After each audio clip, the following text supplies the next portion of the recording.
She came back in a wedding dress, but the cowboy she loved had already taught his son to wait for her. The boy saw her first. Not the station master, not the women waiting beside the freight wagon, not the tired cowboys leaning against the rail fence with dust on their boots and tobacco on their breath.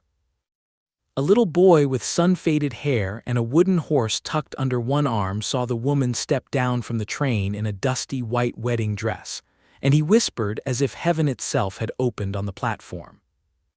"Pa was right," he said. "Mama came back."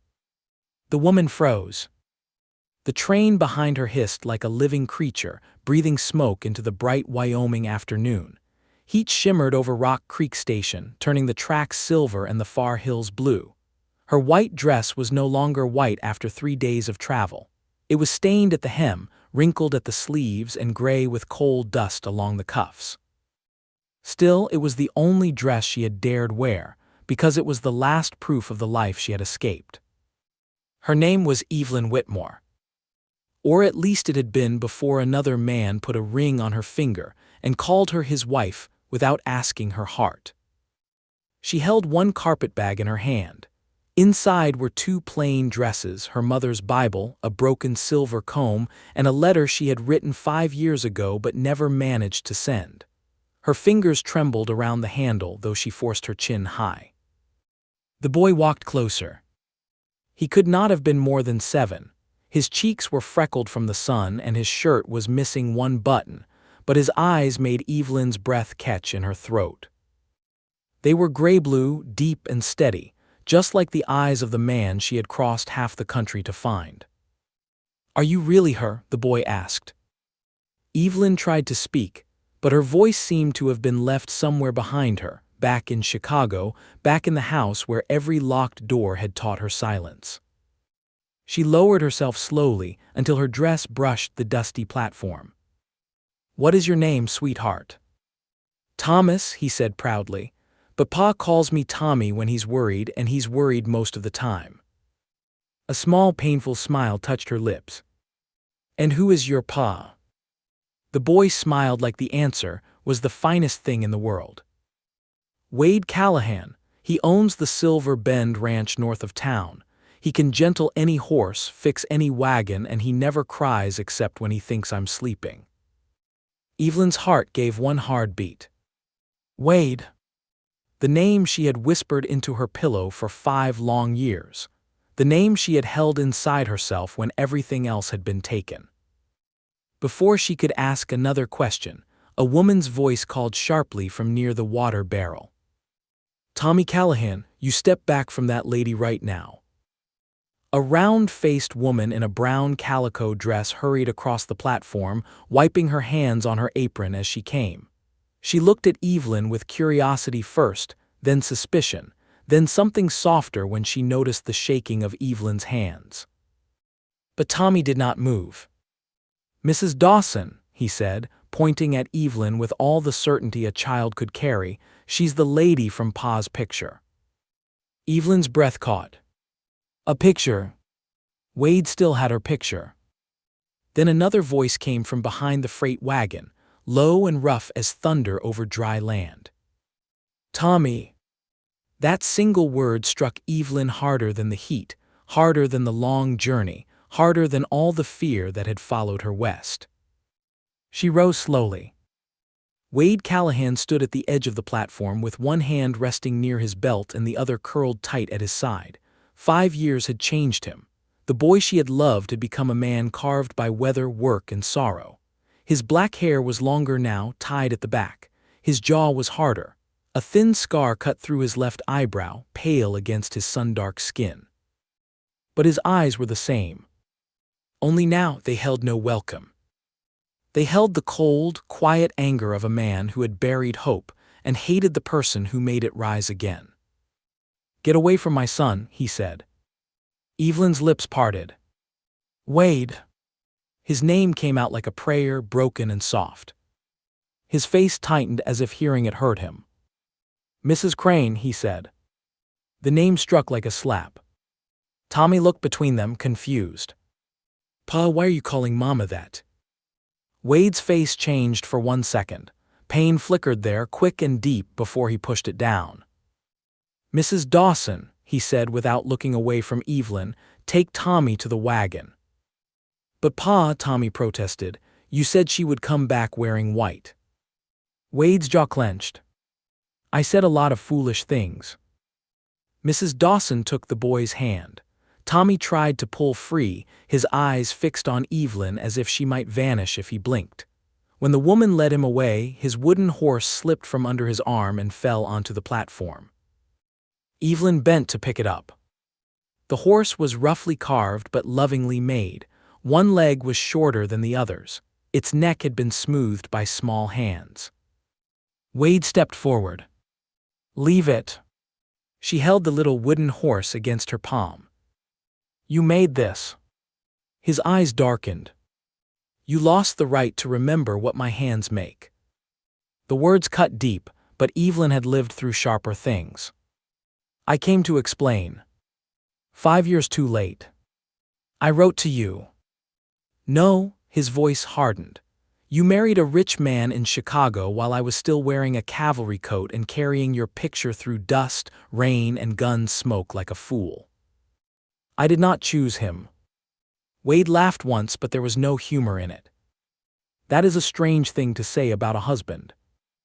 The platform seemed to fall silent around them.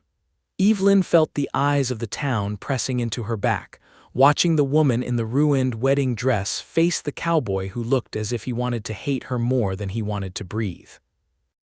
"My father arranged it," she said. "He kept your letters from me, he kept mine from you, he told me you had forgotten me. And you believed him." "I was 17. So was I," his voice shook now, but not with weakness, "and I waited." "So did I." His eyes flashed. "No, you wore another man's ring." Evelyn looked down at her bare hand. The ring was gone. She had sold it in Omaha for enough money to buy the last ticket west. "I buried that man 2 weeks ago," she said quietly. Something moved across Wade's face. Surprise, suspicion, maybe fear. But no tenderness. "You came here because he died." "I came here because I could finally run." The words slipped out before she could stop them. Wade went still. For one heartbeat, the anger in his eyes cracked. He looked at her dress then, really looked, as if seeing the dust, the exhaustion, the faint bruise she had failed to hide beneath the edge of her sleeve. Then the wall came back.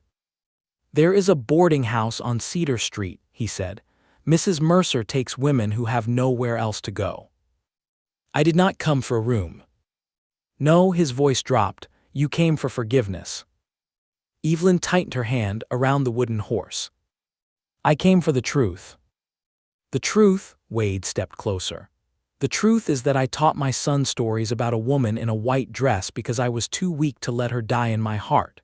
The truth is that he has waited at that station every month, asking if every train might bring his angel home. The truth is, you are not his mother, and I will not let you break him just because you broke me first." Her eyes filled, but she did not let the tears fall. "Wade, please." His gaze flickered to her mouth, then away, as if even looking at her was a betrayal of his own anger. "Get on the next train east." "I have no money for another train." "Then earn some." The cruelty of it made Mrs. Dawson gasp softly near the wagon, but Wade did not look back. Evelyn nodded once, slow and small. Then she held out the wooden horse. "For Tommy." Wade did not take it. So she placed it gently on a crate beside him. As she turned away, Tommy broke free from Mrs. Dawson and ran toward her. "Wait," he cried, "you forgot something." Evelyn stopped. The boy pressed a folded scrap of paper into her hand. It was worn thin, creased many times, and tied with a bit of blue thread. "Pa looks at it when he thinks nobody sees," Tommy whispered. "Maybe it belongs to you." Then Wade was there, pulling the boy back with a sharpness born of panic, not anger. But it was too late. Evelyn opened the paper. Inside was a faded picture of her at 17, wearing a pale dress and smiling like the world had never learned how to be cruel. Across the back, in Wade's handwriting, were 4 words. Still waiting, still mine. Evelyn looked up. Wade's face had gone pale beneath the sun. For the first time since she had stepped off the train, he looked not angry, not cold, not hardened by years of pain. He looked afraid. And Evelyn knew then that whatever he said, whatever wall he built, whatever name he called her by, Wade Callahan had not stopped loving her. He had only learned to suffer without her. The train whistle screamed behind them, calling passengers east. Evelyn did not move. Neither did Wade. Between them stood a little boy, a broken past, and a love that had returned wearing dust, sorrow, and a wedding dress meant for another man. And somewhere in the silence, Wade Callahan's hand closed slowly around the wooden horse. Evelyn did not leave Rock Creek that day. She watched the eastbound train pull away from the platform, its wheels shrieking against the rails, its black smoke dragging across the sky like a curtain closing on the life behind her. Every sensible part of her knew she should have climbed aboard. A woman alone, with no money, no husband, no family worth naming, and a town already whispering about her ruined wedding dress, had little chance in Wyoming. But her feet would not move toward the train. They carried her instead to the yellow boarding house on Cedar Street, where a widow named Mrs. Mercer opened the door, took one look at her, and said nothing for a long moment. Then she stepped aside. "You can pay when you can," the woman said. Evelyn's throat tightened. Kindness had become such a rare thing that it almost frightened her. "I can work," she answered quickly. "Cleaning, sewing, washing, whatever you need." Mrs. Mercer studied her face, then the dusty dress, then the faint bruise near her wrist that Evelyn had tried to hide beneath her glove. "I need someone who knows how to rise early and keep quiet when folks ask rude questions. I know how to do both." "I expect you do." The room Mrs. Mercer gave her was small, with one iron bed, a cracked mirror, a washstand, and a window that looked toward the north road. If Evelyn leaned close enough, she could see beyond the last rooftops of Rock Creek to the wide open land where Silver Bend Ranch waited somewhere under the hot Wyoming sky. Wade was out there. So was Tommy. The boy who had called her mama, with a faith so innocent it had nearly broken her in two. That evening, Evelyn removed the wedding dress and folded it carefully, though her hands shook. Beneath it, her skin carried the map of a life no one in Rock Creek knew about, a pale mark along her upper arm, a thin scar near her shoulder, old hurts that had healed wrong because no one had cared enough to call a doctor. She stared at herself in the mirror and barely recognized the woman looking back. The girl in Wade's picture had bright eyes and smooth cheeks. She had believed promises could survive anything. She had believed love was enough to bring a man home and keep a woman safe. This woman knew better. Yet when Evelyn opened the folded picture again, when she read Wade's 4 words on the back, her heart betrayed her. "Still waiting, still mine." She pressed the picture to her chest and closed her eyes. "You should hate me," she whispered into the quiet room. "It would be easier if you hated me." But Wade did not hate her. Not truly. His anger was grief wearing a hard face. 3 days passed. Evelyn worked in Mrs. Mercer's boarding house from before sunrise until after supper. She scrubbed floors, shook dust from rugs, mended torn cuffs, and served coffee to men who stopped talking the moment she entered the dining room. Every time she went to the mercantile, women lowered their voices. Every time she passed the church, someone watched from behind a curtain. By the second day, half the town knew she had arrived in a wedding dress. By the third, they had decided she must be dangerous. She ran from her husband, one woman whispered near the pickle barrel. Or he threw her out, another said. No decent woman steps off a train dressed like that. Evelyn kept her eyes down and paid for flour with coins she had earned washing sheets. She had learned long ago that some people used gossip because truth asked too much courage from them. But she had not learned how to stop caring. That afternoon, rain began to gather over the mountains. It started as a dark line, far away and low, then rolled closer until the air smelled sharp and restless. Wind chased dust along the streets and rattled the signs above the storefronts. By supper, thunder growled beyond the hills. Mrs. Mercer stood at the parlor window, arms crossed. "Storm coming." Evelyn looked up from the shirt she was mending. "Bad one." "Could be, these late summer storms come fast." The older woman glanced at her. "Silver Bend sits in open country, hard place when the sky turns mean." Evelyn's needle stilled. Mrs. Mercer noticed, of course, very little escaped her. "You've been watching that north road for 3 days." Evelyn lowered her eyes. "I am sorry. Didn't say it bothered me." Rain struck the window in sudden hard drops. Mrs. Mercer rocked back on her heels and sighed. "Tommy Callahan had fever last week." Evelyn looked up sharply. "What?" "Mrs. Dawson told me, broke for a bit then came back yesterday morning. Wade rode into town for willow bark and ice from the storage house. Looked like he had not slept in 2 nights. The mended shirt slipped from Evelyn's lap. "Why did no one tell me?"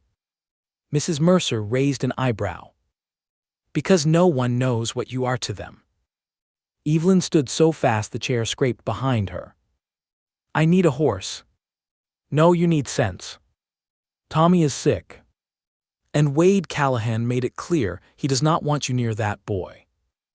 Evelyn's hands curled at her sides. "He can hate me after Tommy is well." For a long moment Mrs. Mercer only looked at her. Then the widow sighed, walked to a hook by the back door and took down an oilcloth coat. "My old mare knows the road.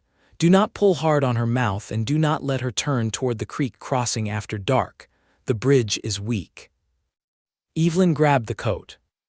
"Thank you." "Do not thank me yet. Wade may throw you right back into the rain." "Then at least I will know I tried." Mrs. Mercer's expression softened, but only a little. "Child, love is a noble thing until it turns foolish. Be sure which one is carrying you tonight." Evelyn did not answer. She already knew. Both. The ride to Silver Bend was cold, wet, and wild. Rain came down in sheets, flattening the grass and turning the road to black mud. The mare moved steadily beneath Evelyn, head low, ears pinned against the storm. Lightning flashed over the prairie, showing the world in white bursts, then darkness swallowed everything again. Evelyn's dress clung to her knees. Water ran under her collar and down her back. The wind slapped hair across her face until she could hardly see. Once, thunder cracked so close the mare stumbled sideways and Evelyn nearly fell. But she held on. She had crossed worse storms than this. Some had lived inside houses with polished floors and locked doors. When Silver Bend finally appeared through the rain, Evelyn felt her breath catch.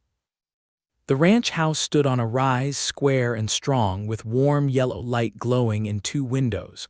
A barn crouched beyond it. The corral fence leaned in places, and a single bay horse stamped nervously under the shed roof. Before Evelyn reached the porch, the door opened. Wade stepped out with a rifle in his hand. Rain ran off the brim of his hat. His shirt was half-buttoned as if he had dressed in a hurry.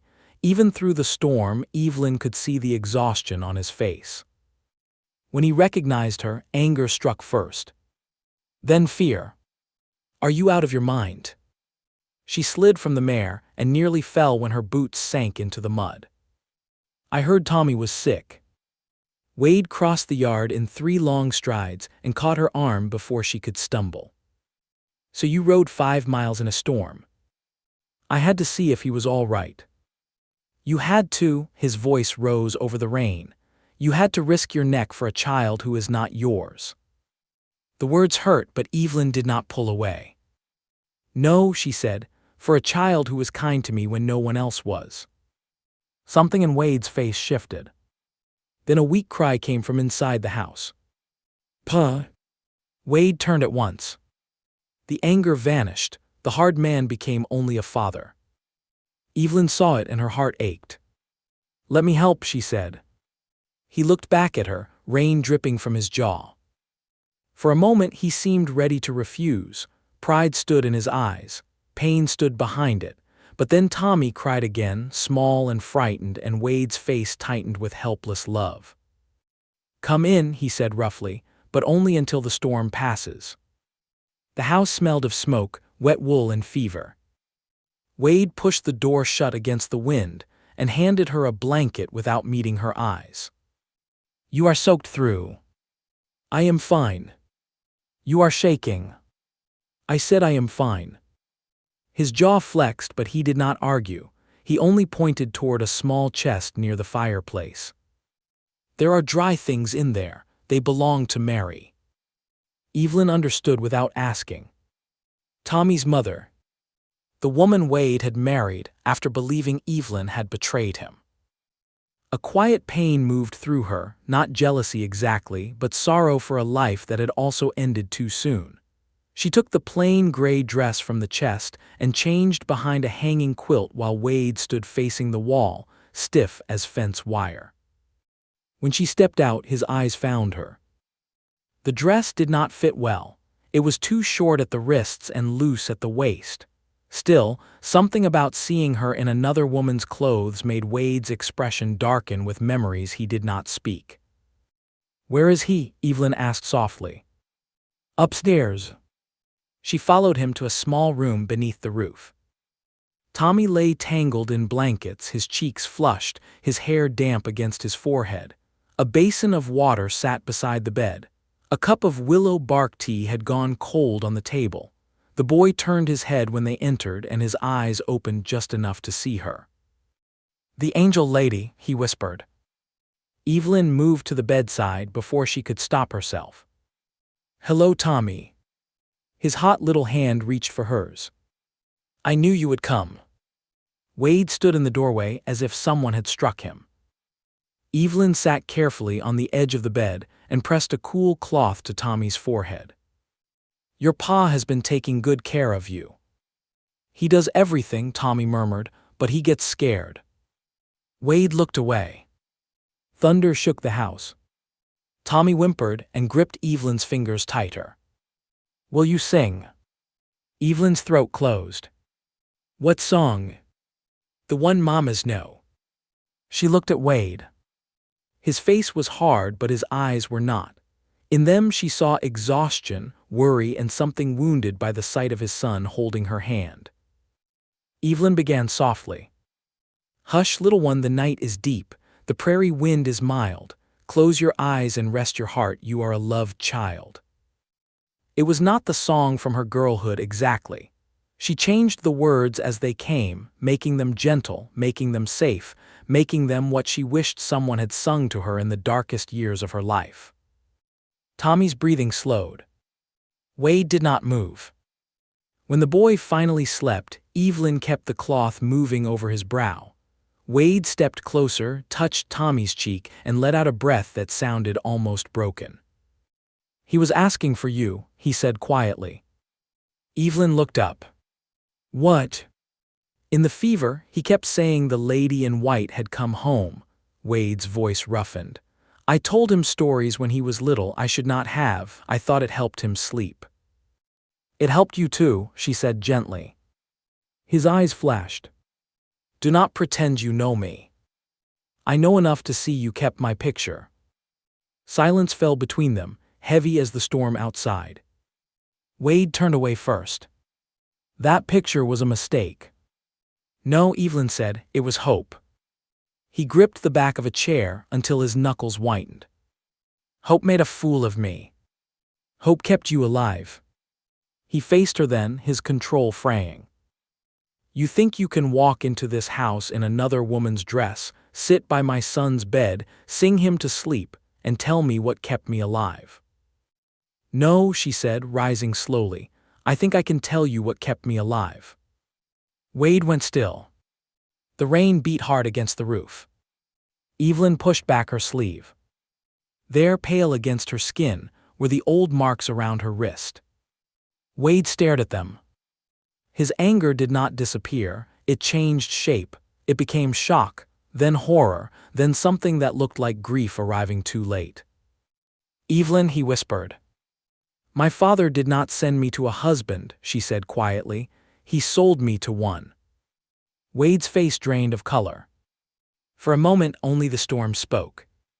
Then from the bed, Tommy stirred and murmured, "Pa, don't let her go." Wade closed his eyes. Evelyn lowered her sleeve. Neither of them answered the boy. They could not. Because the truth had finally entered the room, and once it did, there would be no easy way to send it back into the storm. The storm did not pass quickly. It stayed over Silver Bend Ranch like it had found something worth watching, pressing rain against the windows and shaking the roof with deep rolls of thunder. Upstairs, Tommy slept in broken pieces, sometimes calm, sometimes twisting in the blankets as fever pulled him into strange dreams. Evelyn stayed beside him. Wade stayed near the door. Neither of them spoke for a long while after she showed him the marks on her wrist. The truth sat between them like a third person in the room, quiet but impossible to ignore. Wade looked older in the low lamplight, not weaker, only worn down by the weight of what he had believed and what he had just learned. Once he stepped forward as if he meant to touch her arm. Then he stopped himself. That small hesitation hurt more than anger. Evelyn dipped the cloth into the basin, wrung it out, and laid it across Tommy's forehead again. "He needs more water," she whispered. Wade moved at once, grateful for a task. He took the cup from the table, helped raise Tommy's head, and held it to the boy's lips. Tommy swallowed only a little before turning away with a tired whimper. "That is enough, partner," Wade murmured, brushing damp hair from his son's face. "You did good." The tenderness in his voice nearly broke Evelyn. This was the Wade she remembered, not the cold man from the platform, not the wounded stranger who had told her to leave. This was the man who had once lifted a fallen bird back into its nest because he could not bear to let helpless things suffer. Only now he had a son. And she had come back carrying sorrow like dust on her hem. Wade set the cup down. "Did he know?" he asked. Evelyn did not look at him. "Who?" "Your father." Her fingers tightened around the cloth. "Yes." Wade's breath left him hard.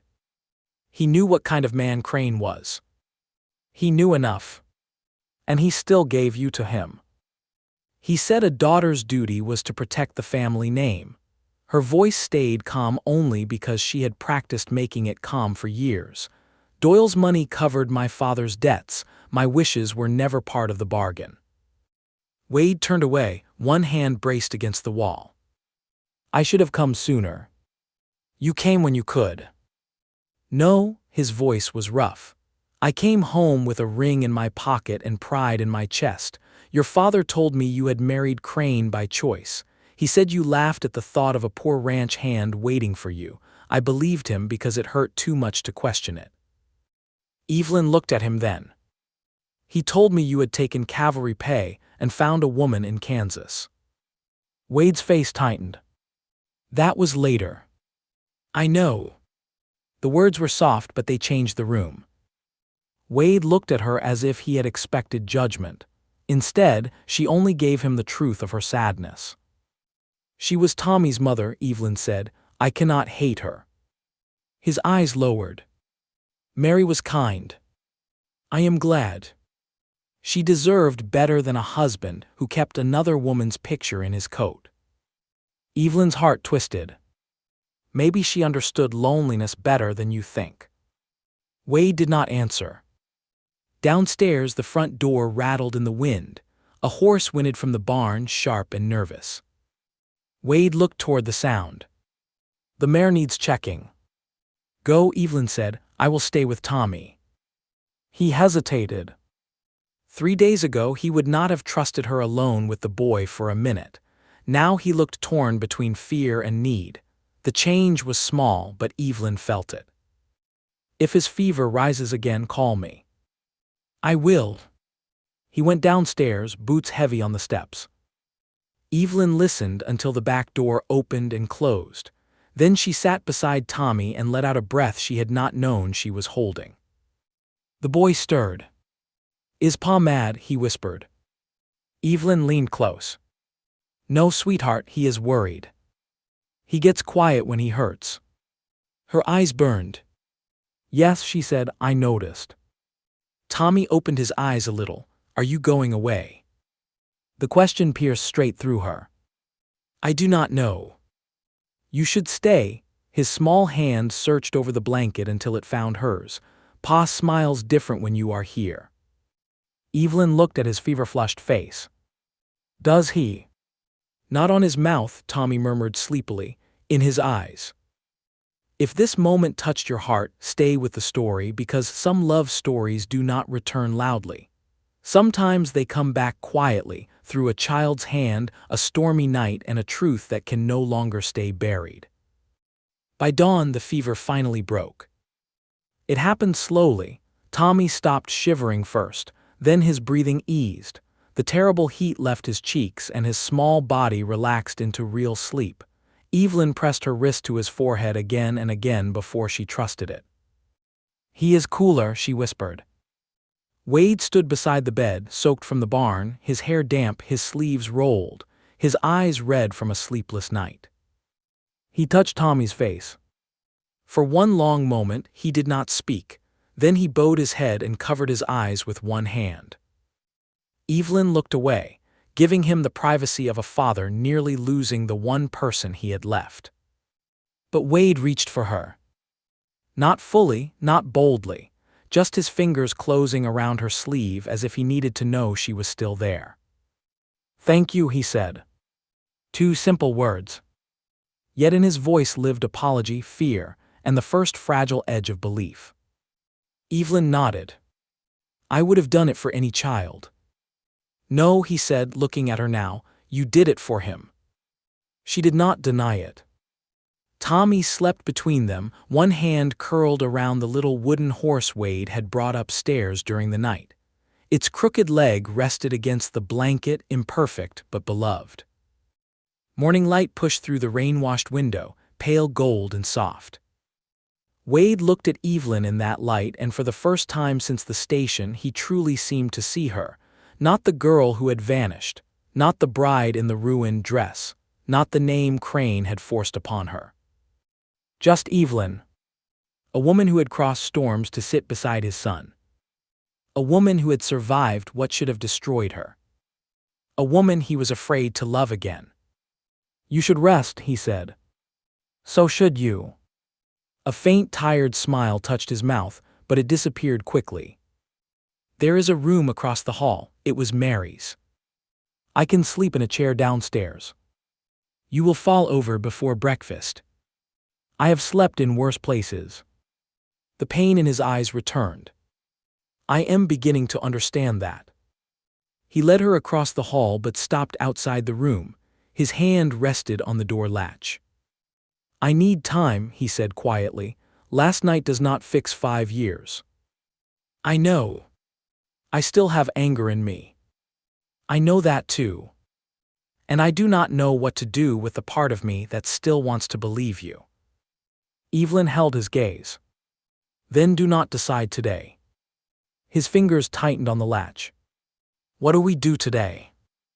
She thought of the storm, the boy asleep in the next room, the picture in her pocket, the marks on her skin, and the man standing before her with a heart that had not died, only hidden itself behind pain. "Today," she said softly, "we let Tommy wake up well." Wade looked at her for a long moment. Then he opened the door.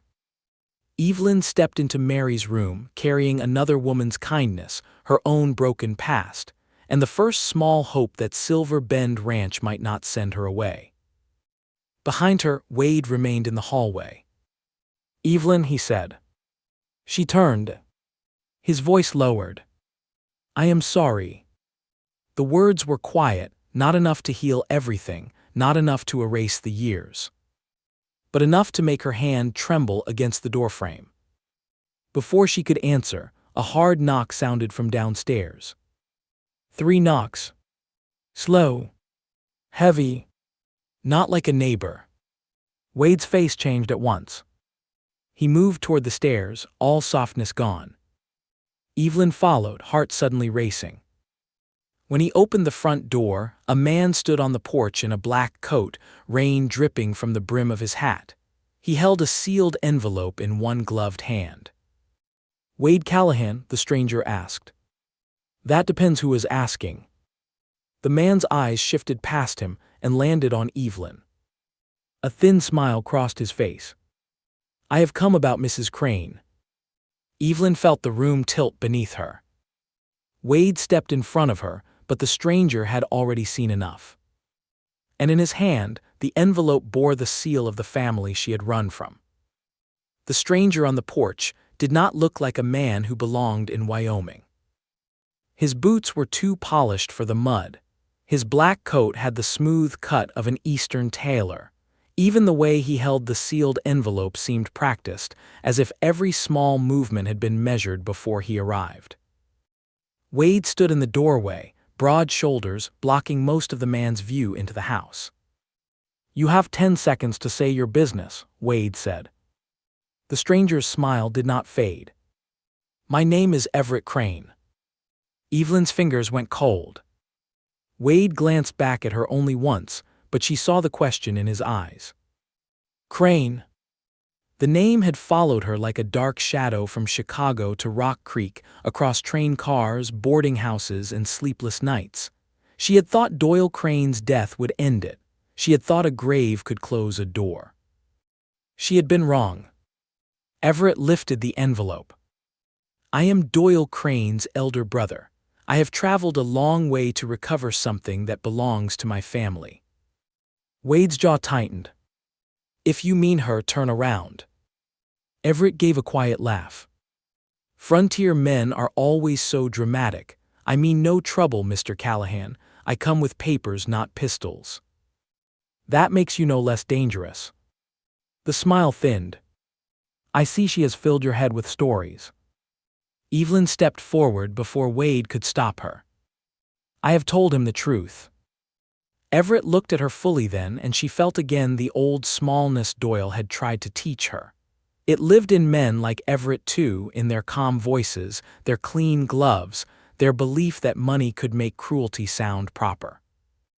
"Evelyn," he said almost gently, "you look tired." She lifted her chin. "I am free." "No," he said, holding up the envelope, "you are a widow with obligations." Wade reached for the envelope, but Everett pulled it back. "These documents state that upon my brother's death, certain debts and property arrangements pass through his estate. Your father's agreement with our family was not a simple marriage contract. There are financial matters still unsettled. My father's debts are not mine. Perhaps not in a perfect world," Everett's eyes sharpened, "but this is the world we have." Rainwater dripped from the porch roof between them. Wade's voice dropped dangerously. "You came here in a storm to discuss money." "I came here because Mrs. Crane disappeared from Chicago shortly after my brother's death, wearing jewelry from the Crane household and carrying cash that did not belong to her." Evelyn flinched. "That is a lie." "Is it?" Everett tilted his head. "You sold a ring in Omaha, we have the jeweler's statement." "It was my ring. It was purchased with Crane money." Wade took one step forward. "She sold a ring to survive." Everett's eyes moved over Wade's worn shirt, the rough house behind him, the rifle near the door. "How noble of you to defend her. But I wonder, Mr. Callahan, do you understand what kind of woman you are sheltering?" Wade's hand closed into a fist. "I understand enough." "No," Everett said softly, "you understand what she wants you to know." The words hit the room like a cold draft. Evelyn felt Wade go still beside her. Everett noticed. Men like him always noticed where a wound might be pressed. "My brother wrote to me often," Everett continued. "He spoke of a wife who hated him, a wife who threatened him, a wife who bought sleeping drops from a chemist 3 times in the month before he died." Evelyn's breath caught. "For pain," she whispered. Everett's mouth curved. Pain can explain many things, so can guilt. Wade turned toward her, not with accusation but fear. That almost hurt worse. Evelyn forced herself to speak clearly. Doyle drank himself into fights, he made enemies wherever he went. I had nothing to do with his death. Then you will have no objection to returning to Chicago and answering questions. Wade stepped fully onto the porch. She is not going anywhere with you. Everett looked past him toward the stairs, where a small sound made Evelyn's heart lurch. Tommy stood halfway down, wrapped in a blanket, pale from fever but wide awake. Pa, he asked, who is that man? Wade's expression tightened. Go back to bed, partner. Everett's gaze settled on the boy. Your son. Wade did not answer. A fine child, Everett said. It would be unfortunate if legal trouble came to this house. Children need steady homes, courts do notice such things. The threat was gentle. That made it uglier. Evelyn moved before Wade did. She stepped between Everett and the doorway, her hands trembling but her voice steady. Do not speak about him. Everett smiled. There she is. Doyle always said the fire came back when something precious was at stake. Wade made a low sound in his throat, but Evelyn lifted one hand, stopping him. Not because she feared Everett for herself. Because she feared what Wade might do with Tommy watching. What do you want? She asked. Everett held out the envelope. You will come to town tomorrow morning and meet me at Sheriff Hale's office. You will sign a statement confirming that you left my brother's house voluntarily with family property, and that you agree to settle the matter privately. Privately means what? It means you return with me until the estate is satisfied. Wade laughed once, cold and sharp. You mean until you find another way to sell her? Everett's eyes flashed, the first crack in his polished calm. I would choose your words carefully. And I would choose your road back to town before I throw you from my porch.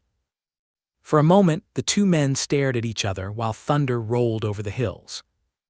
Then Everett placed the envelope on the porch rail. Tomorrow morning, he said, if she does not come, I will return with the sheriff, and if you hide her, Mr. Callahan, I will see that this ranch becomes part of the case. Evelyn heard Tommy's frightened breathing behind her. Everett put his hat back on. Good evening, Mrs. Crane. My name is Evelyn Whitmore, she said. He paused on the steps. No, it is the name we allowed you to wear before you became useful.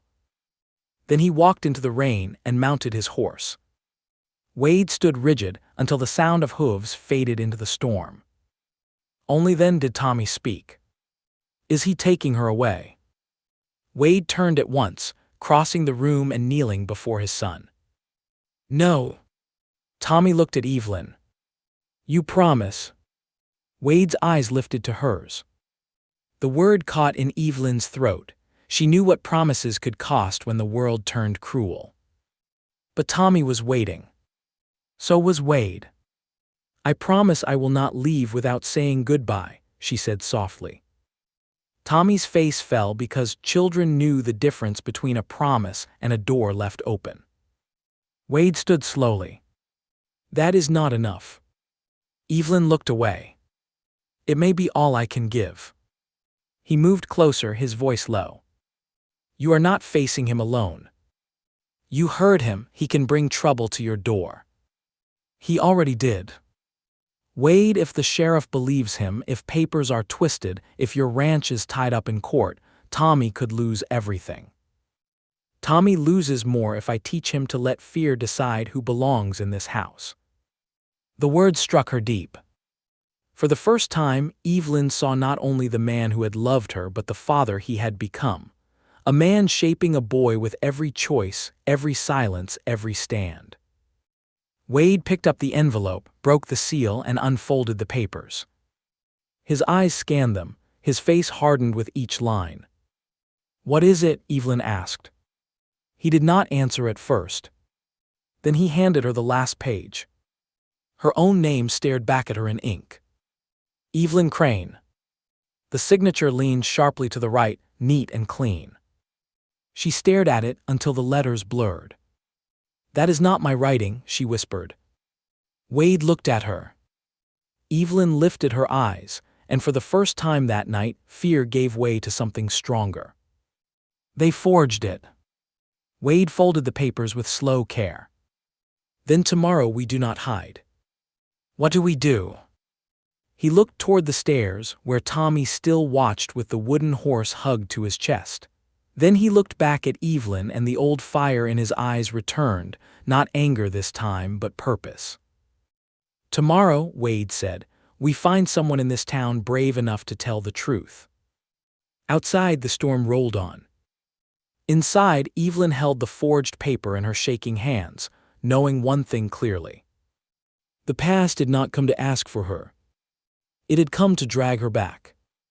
And this time, she would not let it take her quietly. Morning came without peace. The storm had moved east before sunrise, leaving Silver Bend Ranch soaked and shining under a pale gold sky.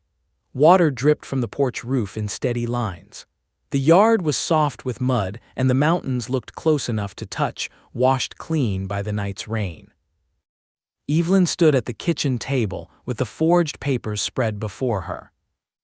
Every page felt like another hand around her throat. Her name appeared 3 times. Each signature was wrong, too neat, too confident, too much like the kind of woman Doyle Crane had wanted the world to believe she was. A willing wife. A quiet widow. A woman who could be handled. Wade leaned against the stove, arms crossed, his face dark with thought. He had slept less than an hour, and even that had been in a chair beside Tommy's bed. His shirt was wrinkled, his jaw was rough with stubble, but his eyes were clear. Tommy sat at the table between them, wrapped in a quilt, slowly eating biscuits Evelyn had warmed from the night before. He was still pale, but the fever had left him. Every few bites, he looked from Wade to Evelyn, knowing enough to be scared and too young to understand the shape of the danger. "Is the bad man coming back?" he asked. Wade's face softened at once. "Not if I can help it." Tommy frowned. "But can you?" The room went very still. Wade crouched beside him. "I can try with everything I have." Tommy looked at Evelyn. "And you are not going with him?" Evelyn swallowed. "No, sweetheart, not if there is any honest way to stop it." Tommy's small hand slid across the table and covered hers. "Then we need honest people." The words were simple, childlike, true. Wade and Evelyn looked at each other. "He is right," Wade said quietly. By mid-morning, they were riding toward Rock Creek. Wade took the bay gelding and kept Tommy in front of him in the saddle, wrapped warmly despite the sun. Evelyn rode Mrs. Mercer's old mare, her borrowed dress hidden beneath a plain brown coat. The forged papers were folded inside Wade's vest, close to the place where he had once carried her picture. That thought stayed with her as the ranch disappeared behind them. 5 years ago, Wade had carried a memory of her into war and dust. Today, he carried proof that someone had tried to steal her name. The road to town was muddy and the horses moved slowly. Meadowlarks called from fence posts. The wet grass flashed silver in the light. It might have been a beautiful morning if not for the fear riding with them. When Rock Creek appeared ahead, Evelyn felt her chest tighten. The town had a way of looking innocent from a distance. White church steeple, mercantile windows, wagons near the blacksmith, women crossing the street with baskets over their arms, but every window could hold a watcher, every smile could hide judgment. Wade seemed to sense her fear. "You do not have to speak to anyone you do not trust." "I do not know who to trust." "Then start with Mrs. Mercer." Evelyn glanced at him. "You trust her." "I trust that she sees more than she says." "That is not the same thing." "No," he said, "but in Rock Creek it is close." They stopped first at the boarding house. Mrs. Mercer opened the door before Wade knocked, as if she had been expecting them. Her sharp eyes took in Tommy wrapped in the saddle blanket, Evelyn's pale face, and Wade's set jaw. Well, she said, trouble has boots today, I see. Wade helped Tommy down. Everett Crane came to the ranch last night. Mrs. Mercer's expression lost all humor. Doyle's brother. Evelyn stared. You know him. I know of him, Mrs. Mercer stepped aside. Come in before the whole street starts counting your breaths. Inside, the parlor smelled of coffee, lavender soap, and old wood. Tommy settled near the stove with a mug of warm milk while Wade spread the papers on the small writing desk. Mrs. Mercer read them slowly. No one interrupted. When she finished, she removed her spectacles and looked at Evelyn. That is not your writing. No. Can you prove it? Evelyn felt her hope falter. I have letters, one in my bag. Older ones were taken or destroyed. Mrs. Mercer tapped the forged signature. Old letters matter, so does the hand of the man who carried your mail. Wade straightened. Postmaster Rusk. Mrs. Mercer nodded. Old Benjamin Rusk has run the mail in Rock Creek longer than the church bell has been hanging. If letters went missing, he may know something. Evelyn's pulse quickened. I wrote to Wade dozens of times. And I wrote to her, Wade said, his voice was low, for near a year. Mrs. Mercer studied him. Did you ever ask Rusk why no letters came? Wade looked away. No. The quiet answer held shame. Evelyn understood it. Pain often accepted the first explanation because asking for another might hurt worse. Mrs. Mercer folded the papers. Then ask now. They found Benjamin Rusk at the post office, sorting envelopes behind a counter worn smooth by years of elbows and weather. He was a thin old man with white whiskers, watery eyes, and ink stains on 2 fingers. He looked up when Wade entered, then froze slightly when he saw Evelyn. That tiny movement told her enough. Wade noticed too. Morning, Ben. Wade, the old man swallowed. Mrs. Crane. My name is Evelyn Whitmore, she said. Rusk looked down at the letters in his hand. Wade placed the forged papers on the counter. We need the truth. The postmaster stared at the papers but did not touch them. Truth is a heavy word for a small office. It is heavier when a person has been carrying a lie for 5 years, Wade said. Rusk's hands trembled. Evelyn stepped closer. Mr. Rusk, I wrote letters from Chicago. I addressed them to Wade Callahan at Silver Bend Ranch. Did they come here? For a long moment, the old man said nothing. Outside, a wagon creaked past. Somewhere down the street, a hammer rang against iron. Finally, Rusk reached beneath the counter and pulled out a small tin box. He opened it. Inside were 2 envelopes yellowed with age, tied together with string. Evelyn's heart stopped. Her handwriting. Her name. Her sorrow folded and hidden for years. I kept these, Rusk whispered. Not all, God forgive me, not all, but these 2 I could not burn. Wade's face went pale. Burn? Rusk closed his eyes. Your father came first, he said to Evelyn. Mr. Whitmore, fine coat, silver cane, big city manners, said his daughter was being troubled by a rough soldier, said any letter between you 2 would ruin her future, paid me to send Wade's letters back or destroy them. Wade's hand tightened on the counter. And you did. I had debts, Rusk said, shame breaking his voice. My wife was sick. Medicine cost more than a postmaster makes. Evelyn felt the room sway. Then Doyle Crane came later, she said. Rusk opened his eyes. Yes, he knew about the first payments. Said if I spoke, he would have me charged for tampering with federal mail. Paid me again to destroy any letter from Chicago carrying your hand. Wade turned away, one hand over his mouth. Evelyn could barely breathe.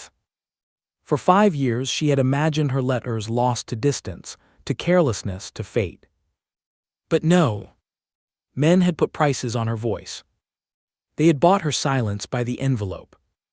Rusk pushed the 2 saved letters toward her. I am sorry. The words were too small for the damage, but Evelyn heard the truth in them. Her hand shook as she reached for the letters. Wade's hand came down over hers, not stopping her, only steadying her. Will you tell the sheriff? Wade asked.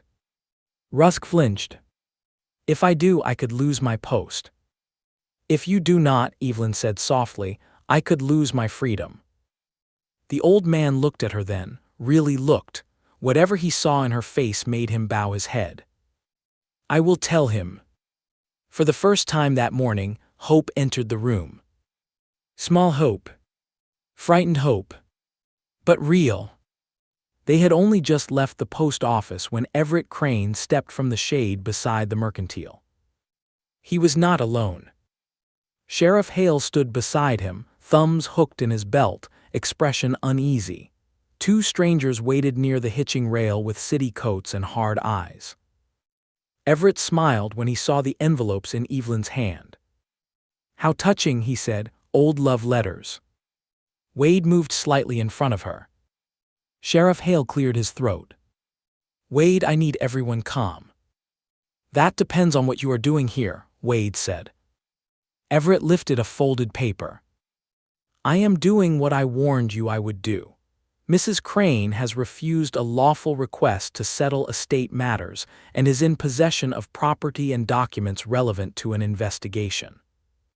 That is a lie, Evelyn said. Everett ignored her. Sheriff Hale looked uncomfortable, but he did not step away. I have a complaint signed by Mr. Crane. Until this is sorted, Mrs. Crane needs to come with me to the office. Tommy, standing close to Evelyn's skirt, gripped her hand. No. The sheriff's eyes softened. Son, nobody is hurting anybody. You are taking her. Only to ask questions. Wade's voice was quiet. Ask them here. Everett's smile sharpened. Afraid of what she may say without you telling her how to answer. Evelyn felt Wade tense beside her. This was what Everett wanted, a public scene, a father losing control, a woman made to look guilty. So Evelyn took one step forward. I will answer questions, she said. Evelyn, Wade warned. She looked back at him. I will not run, not today. His eyes held hers, storm gray and afraid. Then he gave the smallest nod. The sheriff motioned toward the office and the street went quiet as they walked. People watched from doorways. Mrs. Pritchard crossed herself as if Evelyn carried sin like a disease. Mrs. Mercer stood at the boarding house window, one hand pressed to the glass. At the sheriff's office, Evelyn sat in a wooden chair while Everett placed his accusations on the desk like a man laying cards in a winning hand. Theft. Fraud. Suspicion surrounding Doyle's death. Forged debts he claimed were real. Wade stood behind Evelyn, one hand on the back of her chair. Tommy sat outside with Mrs. Mercer, but Evelyn could see him through the window, staring in with frightened eyes. Sheriff Hale listened, face troubled. Then Wade laid down the two old letters and the forged papers. Ask Ben Rusk about the mail, he said. Ask yourself why a man would need forged signatures if the woman had agreed. Everett laughed softly. Desperate lovers make poor lawyers. Evelyn looked at him then. You are right. The room fell quiet. She stood. I am not a lawyer, I am not powerful, I do not have money, and I do not have a family name anyone fears anymore. Her voice trembled, but she kept going.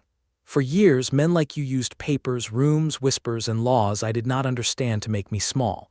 You used my father's debts to trap me. Doyle used a ring to own me. Now you are using ink to drag me back.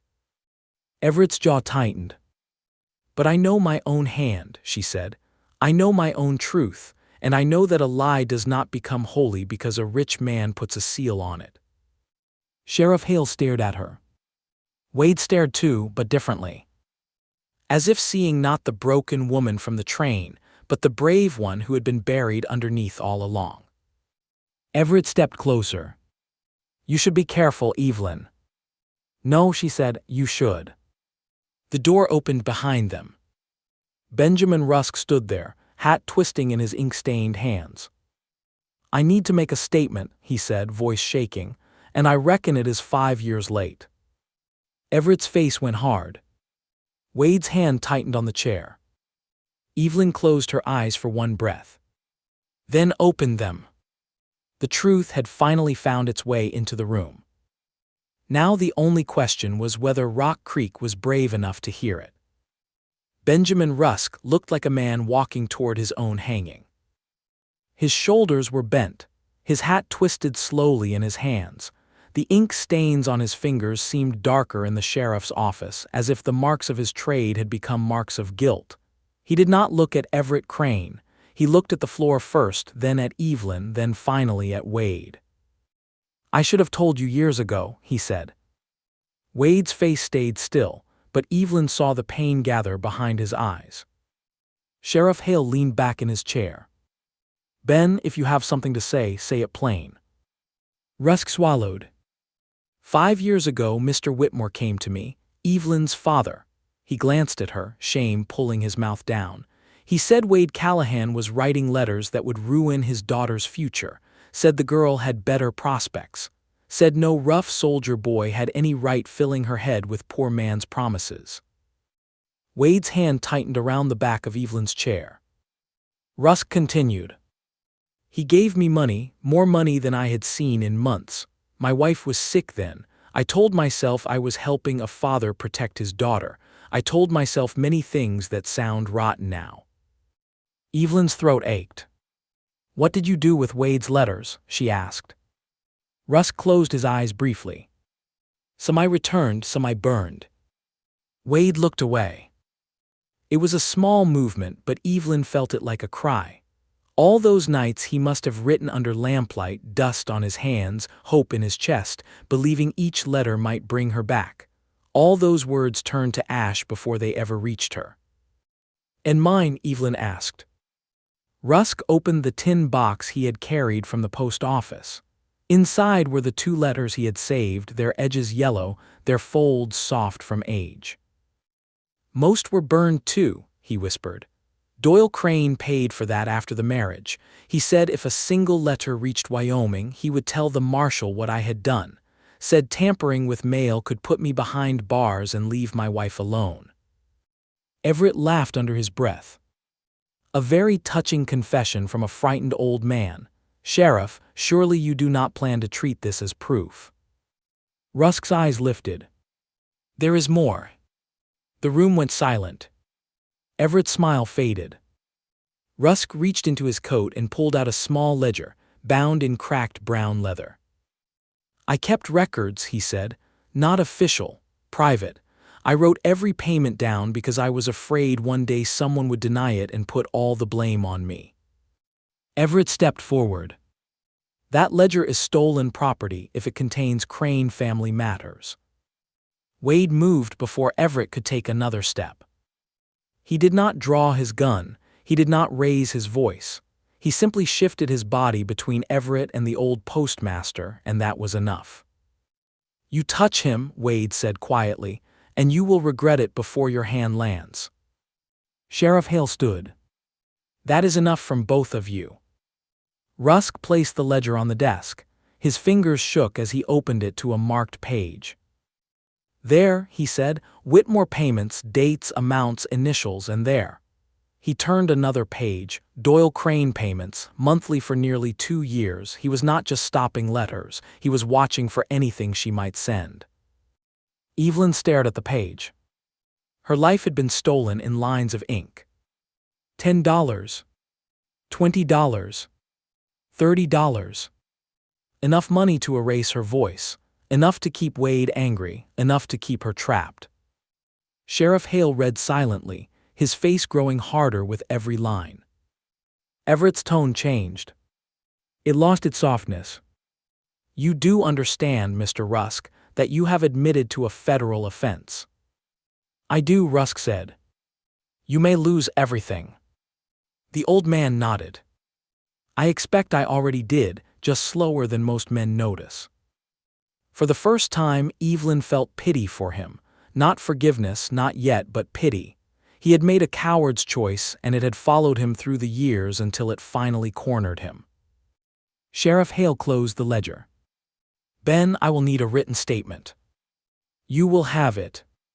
Everett's jaw worked. "This changes nothing. Even if letters were mishandled, Mrs. Crane still left Chicago with property belonging to my brother's estate." "The ring," Wade said with cold disgust, "the one forced onto her hand. It was purchased legally. So was a saddle. That does not make the horse love the rider." For a moment, despite everything, Evelyn almost smiled. Everett noticed. His eyes sharpened on her. "You think this is victory?" he asked softly. "A dusty postmaster tells a sad story and you imagine yourself safe." Wade stepped closer. "She is safer than she was yesterday." Everett looked from Wade to Evelyn, and something dark moved behind his polished face. "Then let us speak plainly. My brother may have been careless in his methods, but the Whitmore debt remains. Someone must pay it. If not Evelyn, then perhaps the man hiding her can afford the burden." Wade's voice was flat. "You will not get a cent from me." "Not willingly." Everett glanced around the small office. "But courts do have ways of freezing property when criminal suspicion surrounds a household. Cattle cannot be sold. Land deeds can be challenged. Banks grow nervous. Ranch hands leave when pay becomes uncertain." Evelyn's stomach turned. He was not here only for her. He meant to poison Wade's whole life until surrender looked like mercy. Sheriff Hale frowned. "You are making mighty large threats in my office, Mr. Crane." "I am explaining consequences." "No," Evelyn said. "You are doing what men like you always do. You dress fear in fine words and call it law." Everett looked at her with open dislike now. "You were easier when you were quiet." Wade took a step, but Evelyn lifted her hand. This time, she did not need him to stand in front of her. "I was never easy," she said. "I was trapped." Outside, someone knocked on the window. Tommy stood there with Mrs. Mercer behind him, his small face pressed close to the glass. He had escaped the porch and come to see if she was still inside. When Evelyn turned, he lifted his wooden horse and waved it like a banner. Her heart clenched. Everett followed her gaze. "So that is your weakness now." Wade's voice went deadly calm. "Say one more word about my son."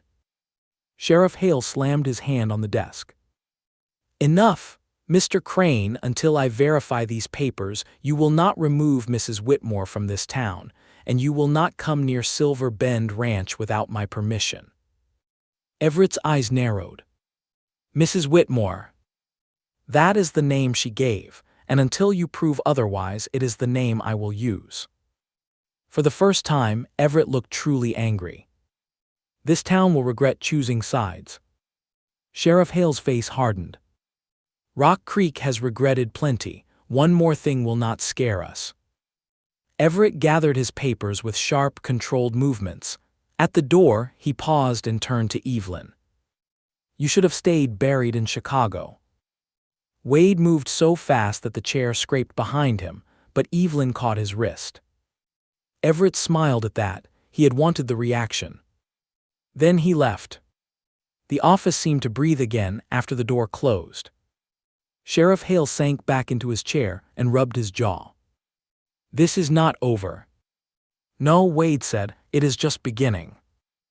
Rusk signed his statement with a trembling hand.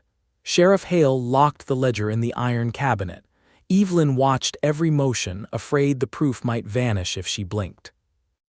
When they finally stepped outside, the whole street seemed to know something had happened.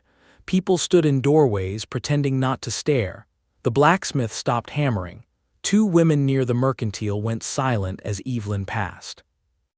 Tommy ran to her and wrapped both arms around her waist. "You did not go with him." Evelyn held him close. "No." His face pressed against her coat. "I prayed hard." Wade looked down at his son, then at Evelyn. Something softened in him, something careful and deep. "Then keep praying, partner," he said. "We are not through yet." Mrs. Mercer approached, her mouth tight. Everett Crane just rode toward the hotel. He has been speaking with Mr. Latham from the bank. Wade's head snapped up. The bank? Yes, Mrs. Mercer's eyes moved to Evelyn. And with two men I do not know, they were asking about cattle notes and ranch deeds. Evelyn felt the color leave her face. Wade had said no court could take what was only dirt and wood. But Silver Bend was not only dirt and wood. It was Tommy's home. It was Mary's memory. It was 5 years of Wade's sweat, loneliness, and stubborn hope. It was the place where Evelyn had started believing she might belong again. She turned to Wade. You have to let me leave before he does this. No. If I go, maybe he stops. He will not stop, Wade said. Men like him do not stop when fed, they grow hungrier. But the ranch is not worth your life. Tommy looked between them, afraid again. Wade saw it and knelt. Listen to me, both of you. His voice was firm but gentle. Silver Bend is our home because we are in it, not because of a deed, not because of a banknote, not because of fences or barns or cattle. If he burns down every piece of it, we will still be us. Do you understand? Tommy nodded slowly. Evelyn could not speak. Wade stood, and for a moment, the noisy street around them seemed to fade. He looked at her not as a memory, not as a regret, but as a choice he had made and would make again. I lost you once because I believed paper over love, he said. I will not do it again. Evelyn's eyes filled. Before she could answer, Mrs. Mercer touched her arm. Child, there is something else. Evelyn turned. The older woman's face had changed. The sharpness was gone, replaced by worry. What? Everett was asking about the harvest festival. Wade frowned. That is tomorrow. Mrs. Mercer nodded. The whole town will be there. So will the judge traveling through from Laramie if the stage arrives on time. Evelyn understood at once. Everett did not want only law. He wanted shame. A public stage, a crowd, a way to turn Rock Creek against her before the judge ever heard the truth. Wade cursed softly under his breath. Mrs. Mercer's hand tightened on Evelyn's sleeve. If he means to ruin you in front of everyone, you have two choices. Hide from it or stand where all can see you and make him prove his lies. Evelyn looked down the street. At the church steeple. At the mercantile windows. At the townspeople who still did not know whether she was victim, sinner, widow, or danger. For 5 years, her life had been decided in rooms where she had no voice. Tomorrow there would be a crowd. Tomorrow there would be a judge. Tomorrow there would be a man who thought her shame was stronger than her truth. Evelyn took a slow breath. Then she looked at Wade. I am going to the festival. His eyes searched hers. You do not have to. I know. You will be stared at. I already am. They may whisper. Let them. Wade's face shifted, pride and fear fighting in him. And if Everett tries to break you? Evelyn looked toward Tommy, who still held the little wooden horse against his chest. Then she looked at the man who had waded through anger, sorrow, and lies, even when he had not known he was wading. He will learn, she said quietly, that I am not as easy to break in daylight. Wade did not smile. But his hand found hers in the middle of the street, rough fingers closing around trembling ones. For the first time, he did not let go when people stared. And all along Rock Creek's main road, curtains shifted, whispers started, and the town watched Wade Callahan walk beside Evelyn Whitmore as if she belonged there. By sunset, everyone knew the festival would bring more than pies, music, and lanterns. It would bring the truth. Or it would bring ruin. The harvest festival began with bells. By noon, Rock Creek's main street had changed from a dusty line of storefronts into something almost cheerful. Lanterns hung from posts though the sun was still high. Long tables stood outside the church. covered with pies, jars of preserves, loaves of bread, and quilts stitched by women who had spent all summer saving bright scraps of cloth.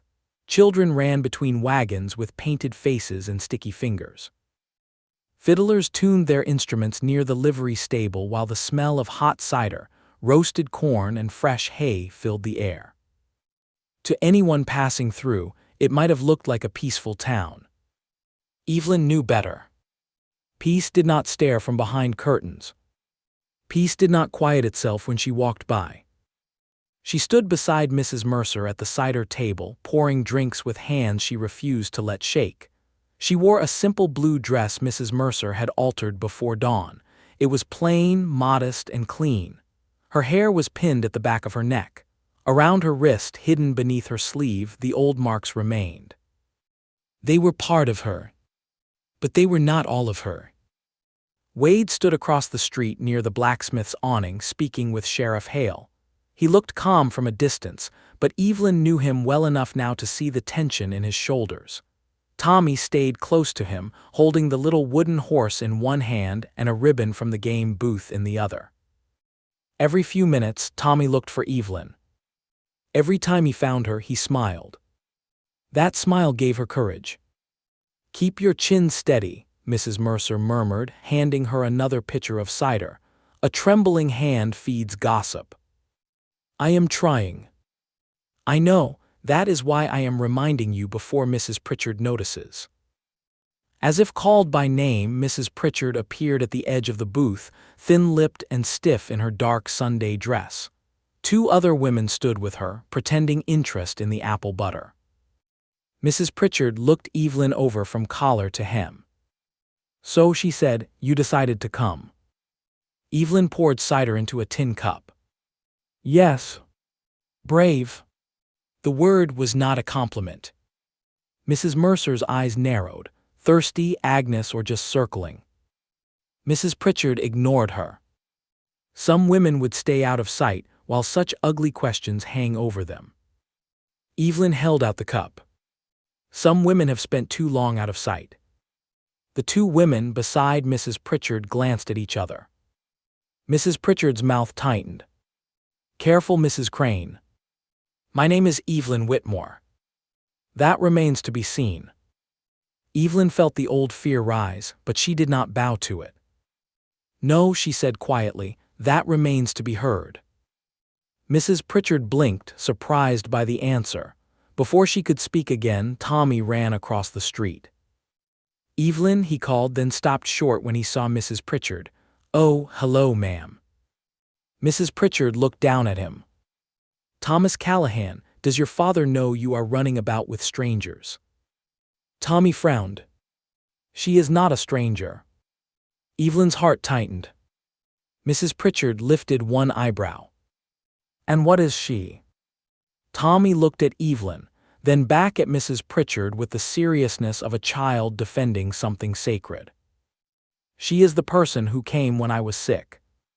The answer silenced the booth. Mrs. Mercer's face softened. Mrs. Pritchard looked away first. "Well," she said, taking the cider, "children are easily impressed." Tommy watched her go, then leaned closer to Evelyn. "Was that a mean thing?" "A little. She does that a lot." "Yes. Pa says some folks use sharp words because they are scared of soft feelings."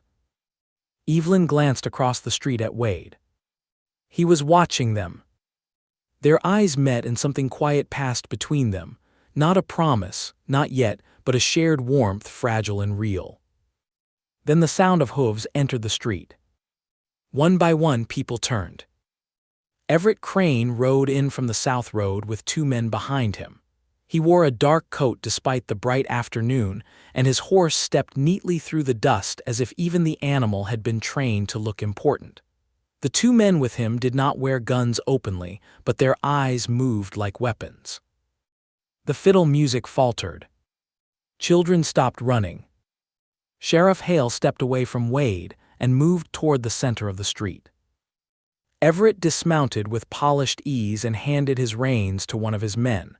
Then he looked around at the festival, the booths, the townspeople, the church tables, and finally Evelyn.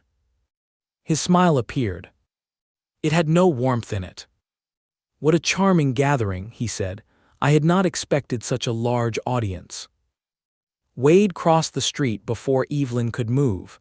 He did not stand in front of her this time, he stood beside her. That mattered.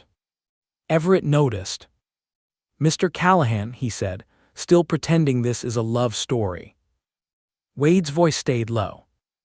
"It is more honest than whatever story you brought." A murmur ran through the crowd. Everett lifted a hand, asking for quiet he had not earned. "Good people of Rock Creek, I apologize for disturbing your celebration. I take no pleasure in speaking of private shame in public. But when a woman runs from lawful questions and hides behind a local rancher, public truth becomes necessary." Evelyn felt the crowd tighten around the words. Public shame. That was his weapon. He would not strike her with fists like Doyle. He would strike with looks, whispers, doubt, and law twisted into rope. Sheriff Hale stepped forward. "Mr. Crane, this is a church festival, not a courtroom." "No, Sheriff, it is a community, and communities deserve to know who they are protecting." Everett reached into his coat and withdrew several papers. "This woman, known here as Evelyn Whitmore, was legally married to my brother Doyle Crane. Shortly before his death, she purchased medicines from a Chicago chemist. My brother died soon after, conveniently in a saloon fight, weakened enough that a lesser blow proved fatal." "That is not true," Evelyn said. Everett did not look at her. "She then fled, sold Crane property, crossed state lines, and took shelter here with a man who had clear motive to help her escape." Wade's jaw hardened. Mrs. Mercer whispered, "Steady." Evelyn gripped the edge of the cider table. Everett turned a page. "There are debts tied to her marriage, there are signed agreements, there are questions of theft, fraud, and perhaps worse, yet this town welcomes her with cider and church pies." The crowd shifted uneasily. Mrs. Pritchard stood very still near the quilt table. Everett looked satisfied, doubt was blooming, he could smell it. Then Tommy stepped forward. "Stop saying bad things about her." A gasp moved through the crowd. Wade reached for him, "Tommy." But the boy did not go back. He stood in the dusty street, small and pale from recent sickness, holding the wooden horse at his side. "She sang to me when I had fever," Tommy said. "She stayed up all night. Bad people do not do that." Everett's smile thinned. "Children often mistake kindness for goodness." Tommy's eyes filled with anger. "You are the bad one." "Thomas," Wade said gently, "come here." But Everett had already turned his attention to the boy. "Your father has put you in a difficult position, child. He has confused you." Evelyn moved then. She stepped away from the cider table and put herself between Tommy and Everett. The street went quiet. "Do not use him," she said. Everett's eyes gleamed. "There is the fire again. I wondered when it would show." "I said do not use him. And I say the boy is already involved. Your presence in his father's home made sure of that." Wade stepped closer, but Evelyn lifted one hand behind her, stopping him. Her palm brushed his chest for the briefest moment. She felt his heart beating hard beneath his shirt. She took strength from it. Everett raised his voice. "Ask yourselves, good people, why a guilty woman hides behind a child." "I am not hiding." The words came from Evelyn before fear could stop them. She turned to face the crowd. Faces stared back, some suspicious, some pitying, some ashamed, some curious in that hungry way people become when pain is not their own. Evelyn breathed in. Then she spoke. "I was 17 when my father promised me to Doyle Crane. I did not agree. I wrote letters to Wade Callahan. They were destroyed. Wade wrote letters to me. They were destroyed too. Men with money made sure we each believed the other had walked away." Everett laughed softly. "A tragic little tale." Evelyn looked at him. "It is tragic, but it is not little." The crowd quieted further. She drew the 2 old letters from her pocket, The paper shook in her hand, but her voice did not. "These are mine, saved by Benjamin Rusk, who has already given his statement. There are records of payments from my father and from Doyle Crane. My name on Everett's papers was forged. I can prove it by my letters." Everett's face hardened. "Letters prove nothing about my brother's death." "No," Evelyn said, "but they prove why you needed lies." Sheriff Hale stepped nearer. "Mr. Crane, I warned you this morning." Everett ignored him. "You want truth?" His voice sharpened. "Tell them what kind of marriage you had. Tell them about the screaming in that house. Tell them about the medicine. Tell them you never once wished my brother dead." Evelyn felt the blow of the question. Because he had chosen the one truth that could be twisted. She had wished Doyle dead. In dark moments, in locked rooms, in pain. She had wished for freedom in any form heaven would give it. The crowd waited. Wade's hand brushed hers, not grabbing, not guiding, just there. Evelyn closed her eyes once, then opened them. "Yes," she said. A ripple moved through the street. Everett smiled. Evelyn lifted her chin. "Yes, I wished him dead some nights. I wished doors would open. I wished trains would carry me away. I wished I could wake up and be the girl I was before he put his name on me." Her voice trembled now, but she kept going. "But wishing is not killing. Pain is not guilt. Fear is not crime. And a trapped woman's prayer for freedom is not murder." No one moved. Even the horses seemed still. Everett's smile faded. Evelyn looked across the crowd, not pleading now, only standing in the truth she had once been too ashamed to speak. Doyle Crane died because he lived like a cruel man among other cruel men. He found violence because he carried it with him. I did not poison him. I did not hire anyone. I did not steal from him. I survived him. Mrs. Mercer wiped under one eye and pretended it was dust. Mrs. Dawson put a hand over her heart. Even Mrs. Pritchard's face had changed, though pride kept her mouth hard. If you believe one act of courage can change the course of a life, do not forget to stay with this story, because Evelyn's truth has reached the town now, but the man who wants to own her past is not finished yet. A stagecoach rattled into town at that very moment, wheels splashing through a muddy rut near the church. The timing seemed sent by God.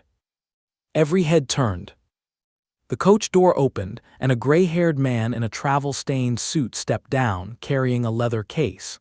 Sheriff Hale's face changed with relief. "Judge Mercer," he called. The judge looked around at the gathered crowd. "Well," he said dryly, "I see I have arrived in time for the festival's liveliest entertainment." Everett recovered quickly. "Your Honor, I am Everett Crane of Chicago. I have urgent legal matters regarding this woman." Judge Mercer's eyes moved to Evelyn, then Wade, then Tommy. "This woman has a name, I assume." "Evelyn Whitmore," she said.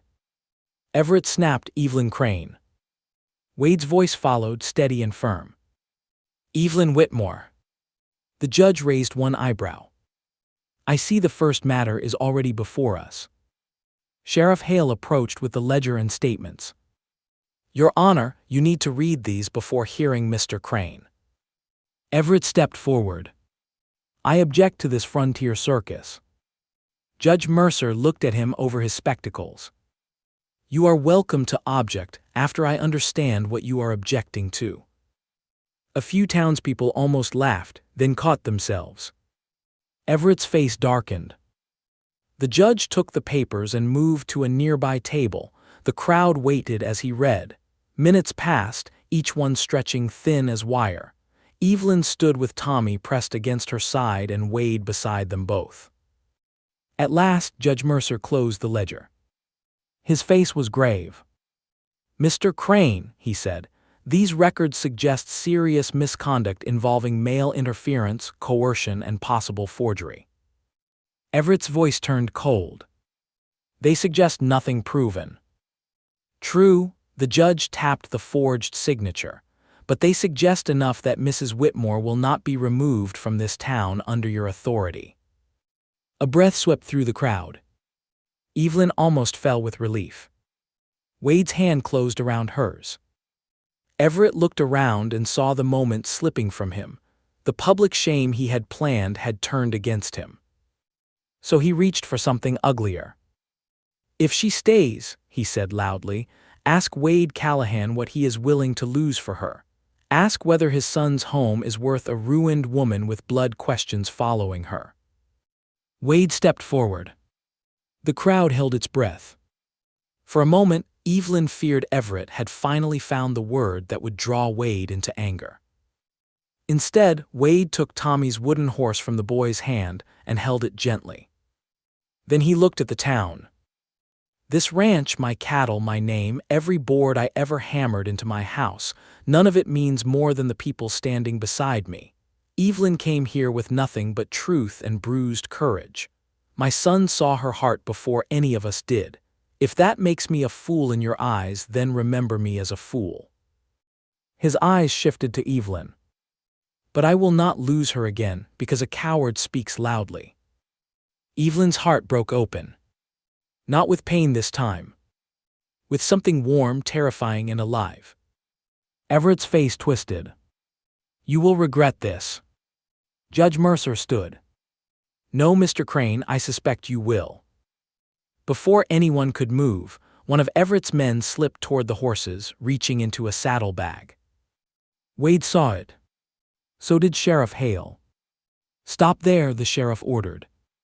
The man froze, then bolted. The saddlebag fell open.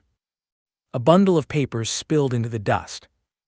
Sheriff Hale grabbed the man while Wade picked up the papers. His face changed as he read the top page. "Evelyn," he said quietly. She stepped closer. There, in Doyle Crane's handwriting, was a letter addressed to Everett.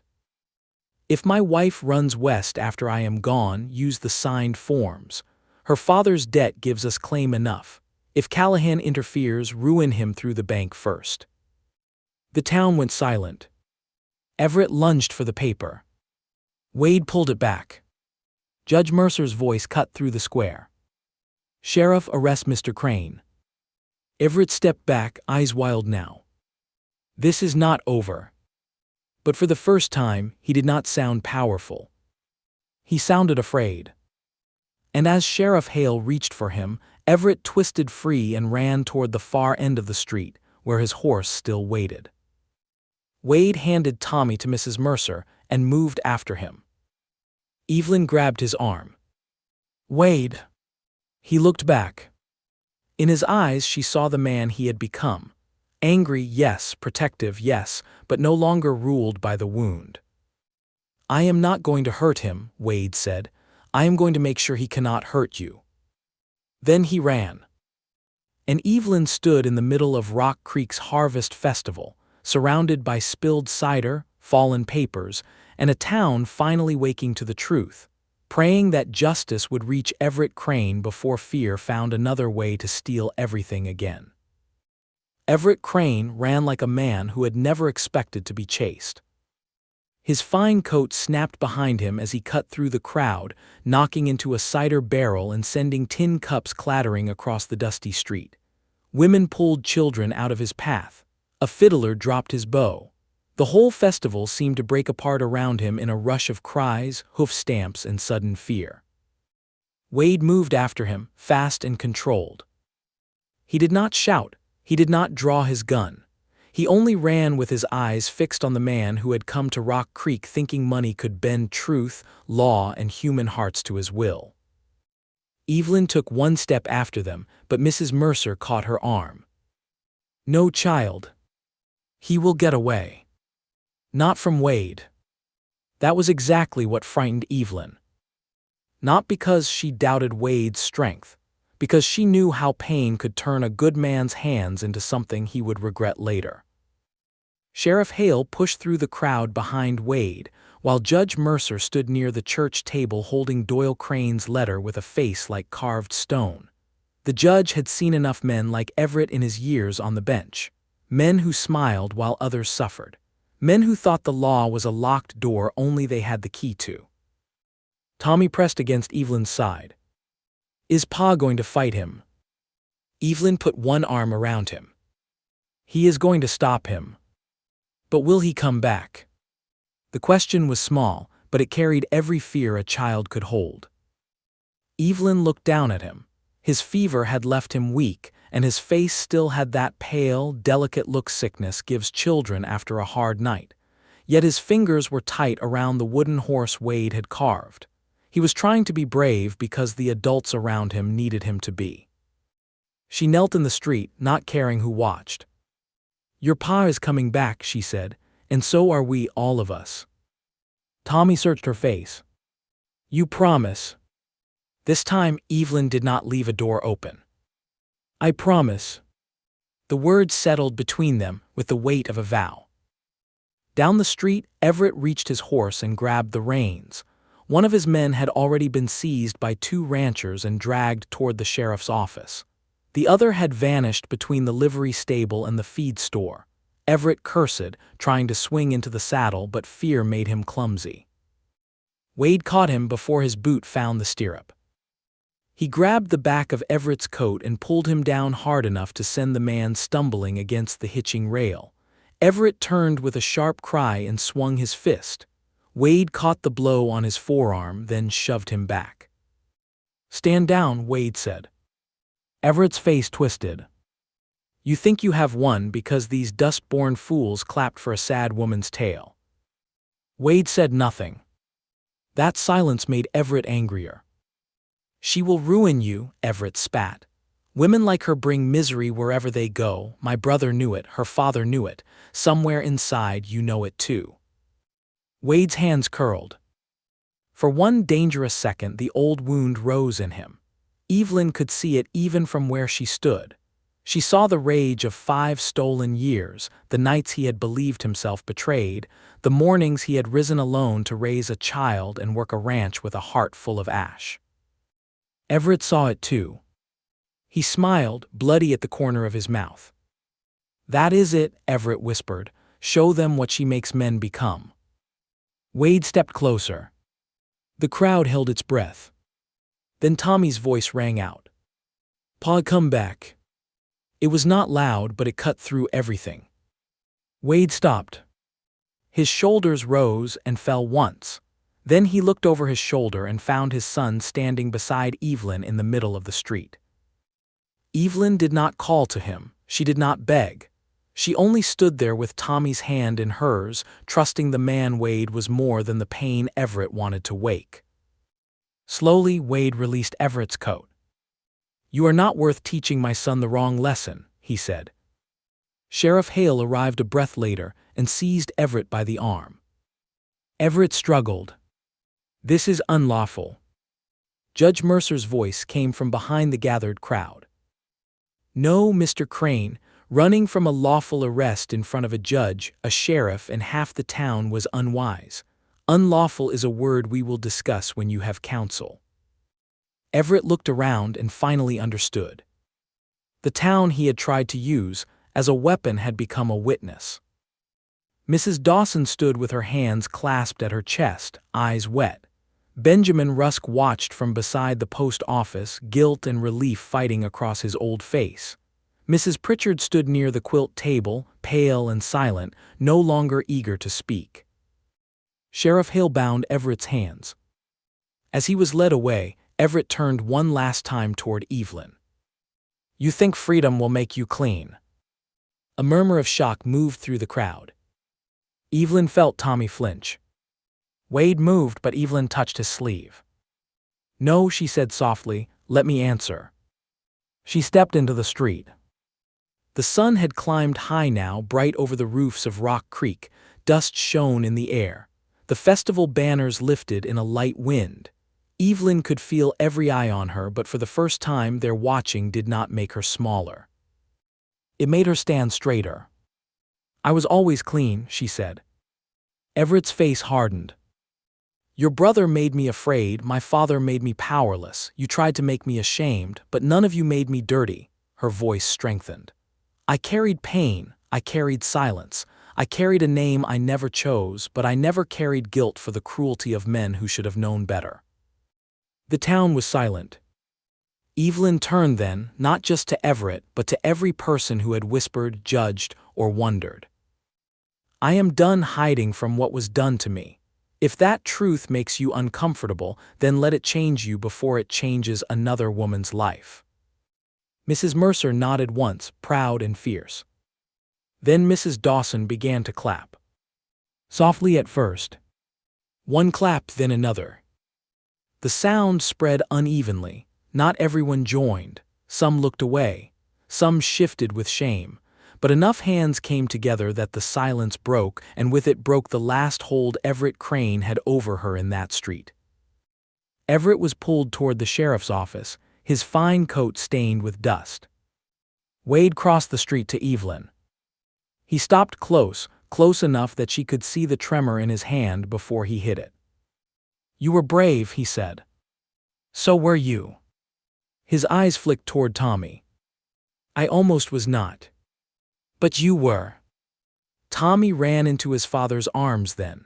Wade lifted him carefully, holding him tight without shame in front of the whole town. I thought you were going to hit him, Tommy whispered.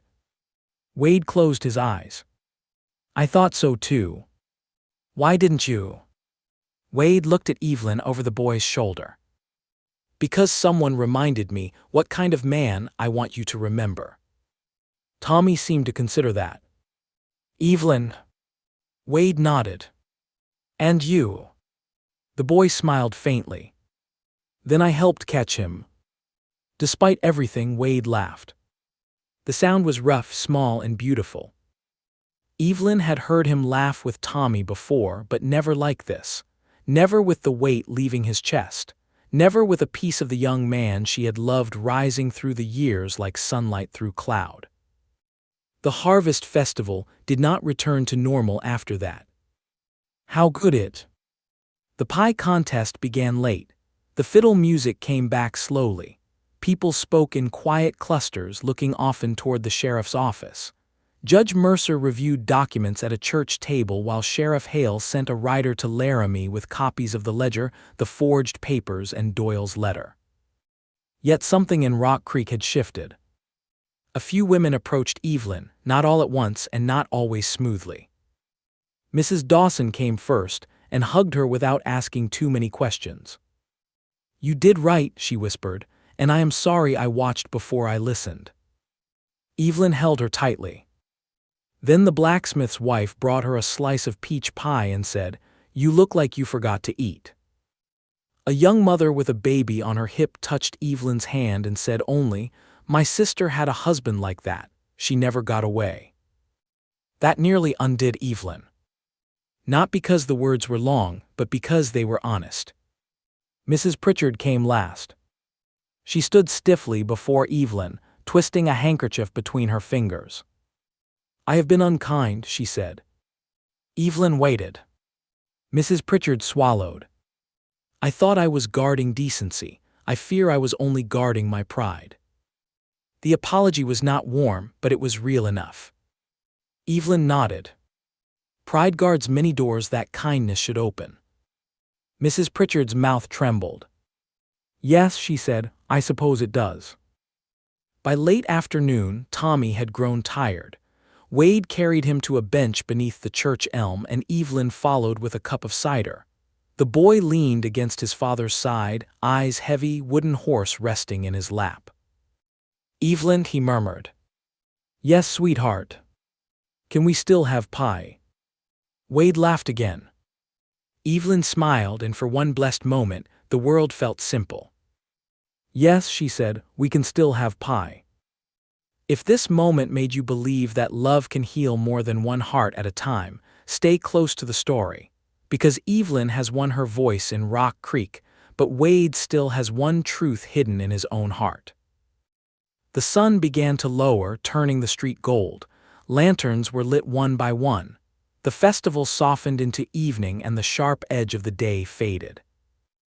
Wade stood beside Evelyn near the church steps, while Tommy slept on a folded quilt nearby under Mrs. Mercer's watchful eye. Judge Mercer had gone to question Everett. Sheriff Hale had promised no one from the Crane family would come near Silver Bend that night. For the first time in days, there was nothing immediate to fight. That left the quieter dangers. The ones inside the heart. Wade looked at the street, at the people moving past, at the lantern light catching Evelyn's hair. "I need to tell you something," he said.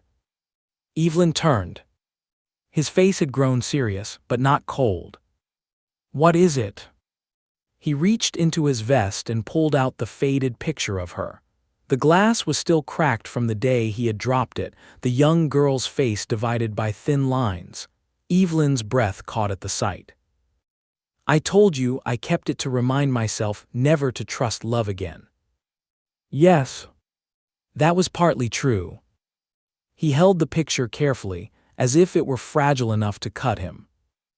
But there were nights, especially after Mary died, when Tommy would not stop crying. I would sit by the fire with him against my chest and look at this picture. I would tell him about a woman with green eyes who once believed I could become more than a hired hand. I told him she was kind, brave, stubborn as a spring mule. Evelyn's eyes burned. "I was not brave. You were to me." He swallowed.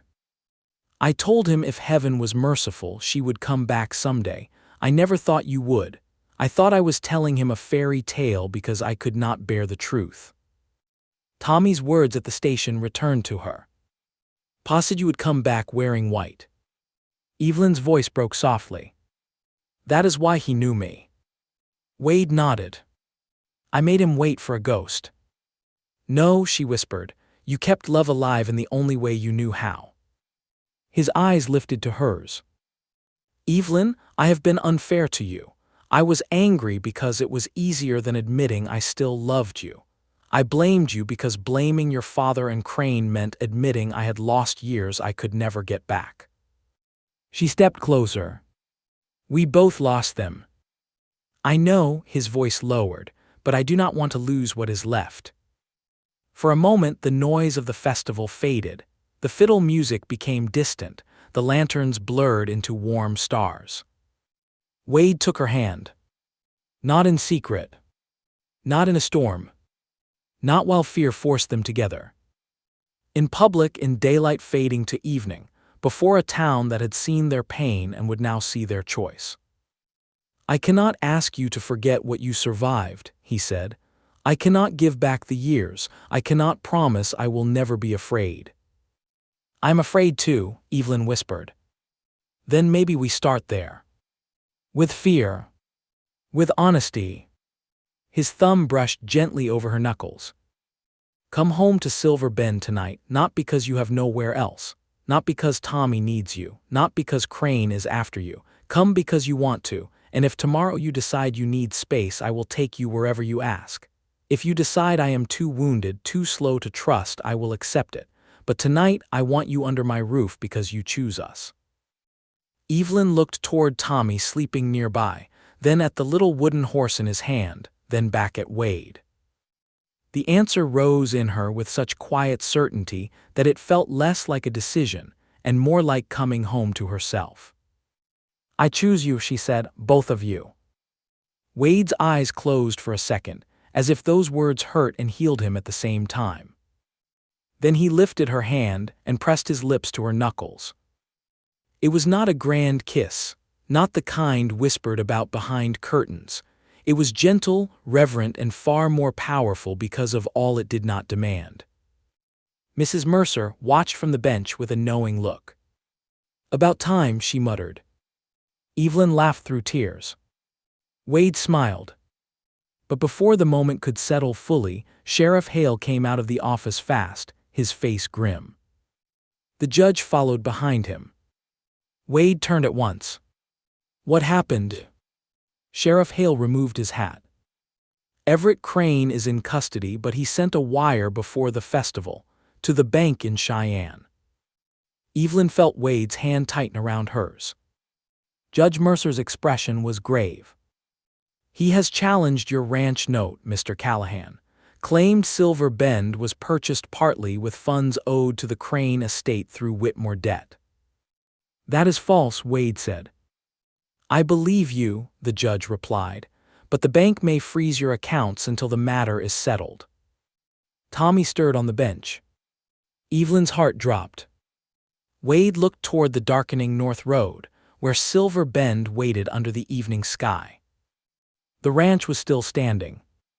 Their enemy was behind bars. But Everett's last lie had already ridden ahead of them.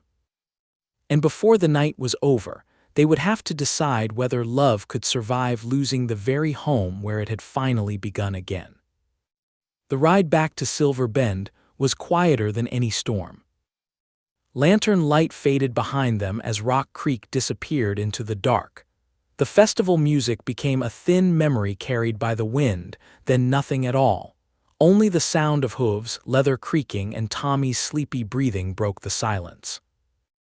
Wade rode ahead with Tommy tucked safely in front of him. The boy had tried to stay awake, asking questions about banks, judges, and why bad men could still cause trouble after being locked up, but fever and fear had worn him thin. Before they reached the first bend in the North Road, his head had dropped against Wade's chest. Evelyn rode beside them on Mrs. Mercer's mare, one hand wrapped around the reins, the other holding her coat tight against the night chill. She kept looking at Wade. Not because she feared he would vanish, but because she feared what he might be hiding behind that hard, thoughtful silence. Silver Bend Ranch had been threatened. Not by fire, not by outlaws, not by weather, by ink, by banks, by a lie spoken into wires before truth could catch it. Everett Crane had been taken into custody, but his last act had traveled faster than any horse. A frozen account could mean unpaid ranch hands, feed merchants refusing credit, cattle sales held, a note called early. Men like Everett did not need to stand in the yard to destroy a home. Sometimes they only needed a banker's doubt. When the ranch house finally came into view, Evelyn saw it as she imagined Wade must see it. The porch he had repaired after Mary died because work was easier than grief. The barn where Tommy had taken his first steps holding on to a saddle blanket. The fences Wade had built with blistered hands. The kitchen window that glowed warm now because they had left a lamp burning. This place was not only land. It was years of survival made visible. Wade stopped near the porch and carefully shifted Tommy in his arms. "I will put him to bed," he said. His voice was steady but too flat. Evelyn dismounted and tied the mare to the rail. "I will warm some milk. He is asleep. For you." Wade looked at her then. The moonlight showed the exhaustion in his face. It also showed gratitude he did not seem to know how to carry. "All right," he said. Inside, the house held the quiet smell of banked ashes, pine boards, and yesterday's bread. Evelyn lit another lamp in the kitchen and set milk over the stove while Wade carried Tommy upstairs. She heard the soft murmur of his voice above her, then the creak of a bed, then quiet footsteps returning. When Wade entered the kitchen, he had removed his hat. His hair was flattened on one side from the ride and dust clung to his sleeves. He looked like a man who had spent all day standing between the people he loved and a world determined to take them. Evelyn poured the warm milk into a cup and set it before him. He stared at it. Then he let out a tired breath that was almost a laugh. "You are mothering me now."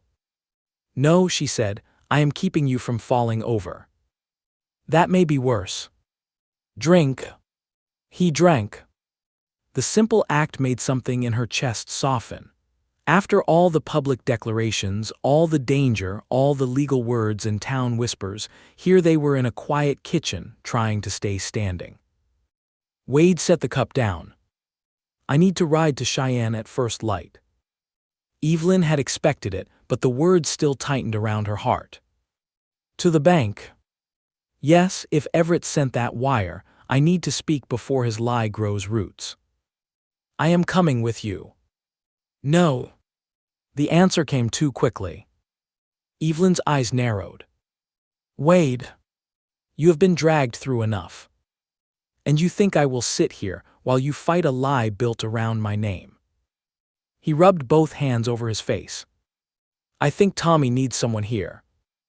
Mrs. Mercer can stay with him, or Mrs. Dawson." He just got over fever. And he will be frightened if he wakes and both of us are gone without a word, so we tell him." Wade pushed away from the table and walked to the window. Outside, the yard was silver under moonlight. The barn door shifted slightly in the wind. Somewhere, a horse stamped. "I cannot lose this ranch," he said at last. The words were quiet. Not proud, not stubborn. Afraid. Evelyn moved closer but did not touch him. "You said the ranch was not worth my life." "It is not." "Then why do you sound like losing it would end you?" He looked at the dark yard. "Because this was the first thing I built after everything fell apart. When I came back and your father told me you were gone, I nearly rode until there was no road left. Then Mary came, then Tommy, then Mary died," his voice roughened. "Every time I lost something, I put another board on this house, dug another post hole, bought another steer, fixed another roof. Silver Bend became proof that I could still make something stay." Evelyn's heart ached. "And now Everett is trying to take that proof." Wade nodded once. "If the bank freezes my account, I can manage for a little while. If they call the note, I cannot pay it all at once. Cattle prices are good but not that good. The fall sale money has not cleared. Feed costs are high after the dry summer." He laughed bitterly. "Listen to me, talking like numbers are the heart of it. Sometimes numbers are where fear hides." He turned then, and his eyes were wet. "I promised Tommy this was home." "It is." "What if I cannot keep that promise?" Evelyn closed the distance and took his hand. "Then we tell him the truth. That home is not a bank paper. That home is his father's arms, his little wooden horse, the song he asks for when thunder scares him, and the people who refuse to leave." Wade looked down at her hand in his. "You make it sound simple." "It is not simple," she said. "It is just true." For a moment he only held her hand. Then his thumb brushed over the back of it, slow and careful. "I have been thinking about what you said at the festival. That you were a fool." A faint smile touched his mouth. "That part was mine. It was a strong part." His smile faded into something deeper. "You said you were always clean." Evelyn's throat tightened. "Yes. I believed it the moment you said it." His voice dropped. "But I hate that I did not say it first. I hate that any part of you had to stand in front of strangers and prove what should have been plain to me. You believed me before that." "Not soon enough." She reached up and touched his face. "You are here now." He closed his eyes briefly against her palm. The kitchen seemed smaller suddenly, warmer. The lamp flame trembled. The house creaked around them, old wood settling after a long day. It would have been easy to step into his arms and forget the bank, the lies, the road to Cheyenne waiting before sunrise. But love, Evelyn was learning, was not only the place to hide. It was the place from which to stand. "We go together," she whispered. Wade opened his eyes. "I do not want you facing more men who think papers can own you. Then stand beside me while I face them." His hand covered hers against his cheek. "Always." The word changed the air. It was not spoken loudly. No witness heard it, no judge marked it, no town clapped for it. But it was the first promise Wade had given without fear pulling it back. Evelyn leaned in and rested her forehead against his chest. His arms came around her slowly, as if he feared she might break or disappear. Then he held her with the full strength of a man who had spent 5 years holding emptiness. She felt his breath move through him. Felt his heart. Steady. Real. Alive. Upstairs, Tommy coughed once in his sleep, and both of them lifted their heads. Wade almost smiled. "That boy has a talent for timing. He is protecting propriety. Better than half the town did." Evelyn laughed softly, and the sound surprised them both. It had been so long since laughter came easily that she almost did not recognize it as her own. Wade touched her hair. "Get some sleep, we leave at dawn." "With me." With you. And Tommy. We will ask Mrs. Mercer to stay here before we ride. If Tommy wakes before we return, he will have someone he trusts. Evelyn nodded. But neither of them moved. The night before, Cheyenne felt too precious to waste, too fragile to rush past. They sat at the kitchen table long after the milk cooled, speaking in low voices about practical things. Bank notes, cattle receipts, Judge Mercer's letter, Benjamin Rusk's statement, Doyle's letter, the forged signatures. Then little by little the talk changed. Wade told her about the first winter after he bought Silver Bend, when he had nearly lost half his herd in an early freeze and slept in the barn for 9 nights. Evelyn told him about the woman who had worked in Doyle's kitchen and slipped her extra bread when no one watched. Wade told her how Tommy had once put a frog in the sugar jar because he thought it looked lonely. Evelyn laughed until tears came. For a while, the past was not only pain. It was also a bridge. Before dawn, they slept for 1 hour in separate rooms.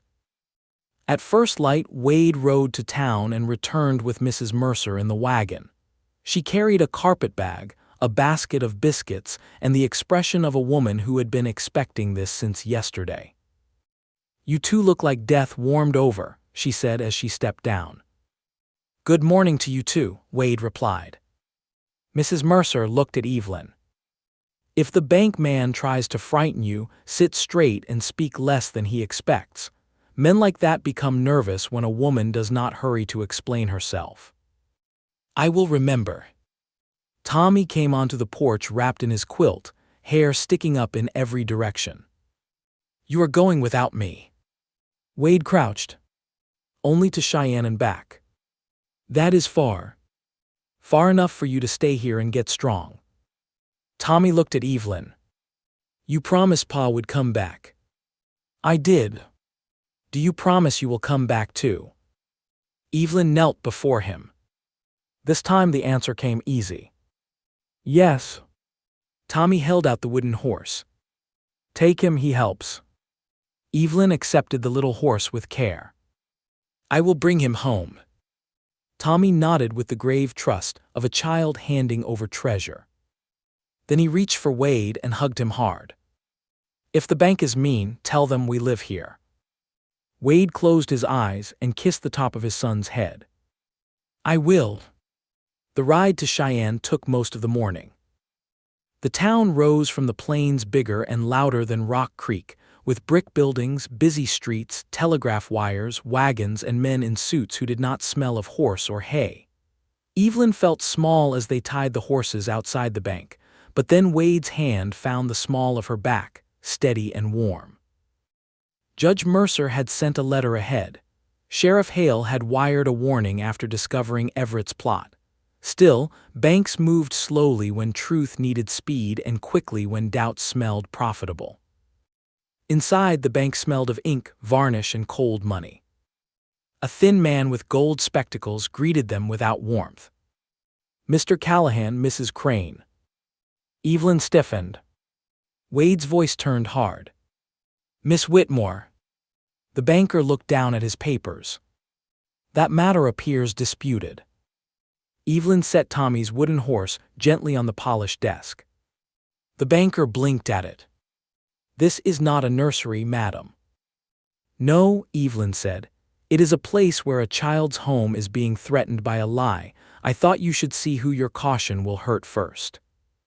Wade looked at her with quiet pride. The banker cleared his throat. "We have received conflicting claims regarding the financial origins of Silver Bend Ranch and possible debt entanglements with the Crane estate. Until these matters are resolved, the bank must protect its interests." Wade laid out every document they had. The cattle receipts, the purchase records, the note schedule, Judge Mercer's signed statement, Benjamin Rusk's ledger copies, the forged contract, Doyle's letter to Everett. The banker read slowly, his face giving away little. Evelyn stood beside Wade and refused to sit. Her legs ached, her hands were cold, but she did not look away. At last, the banker removed his spectacles.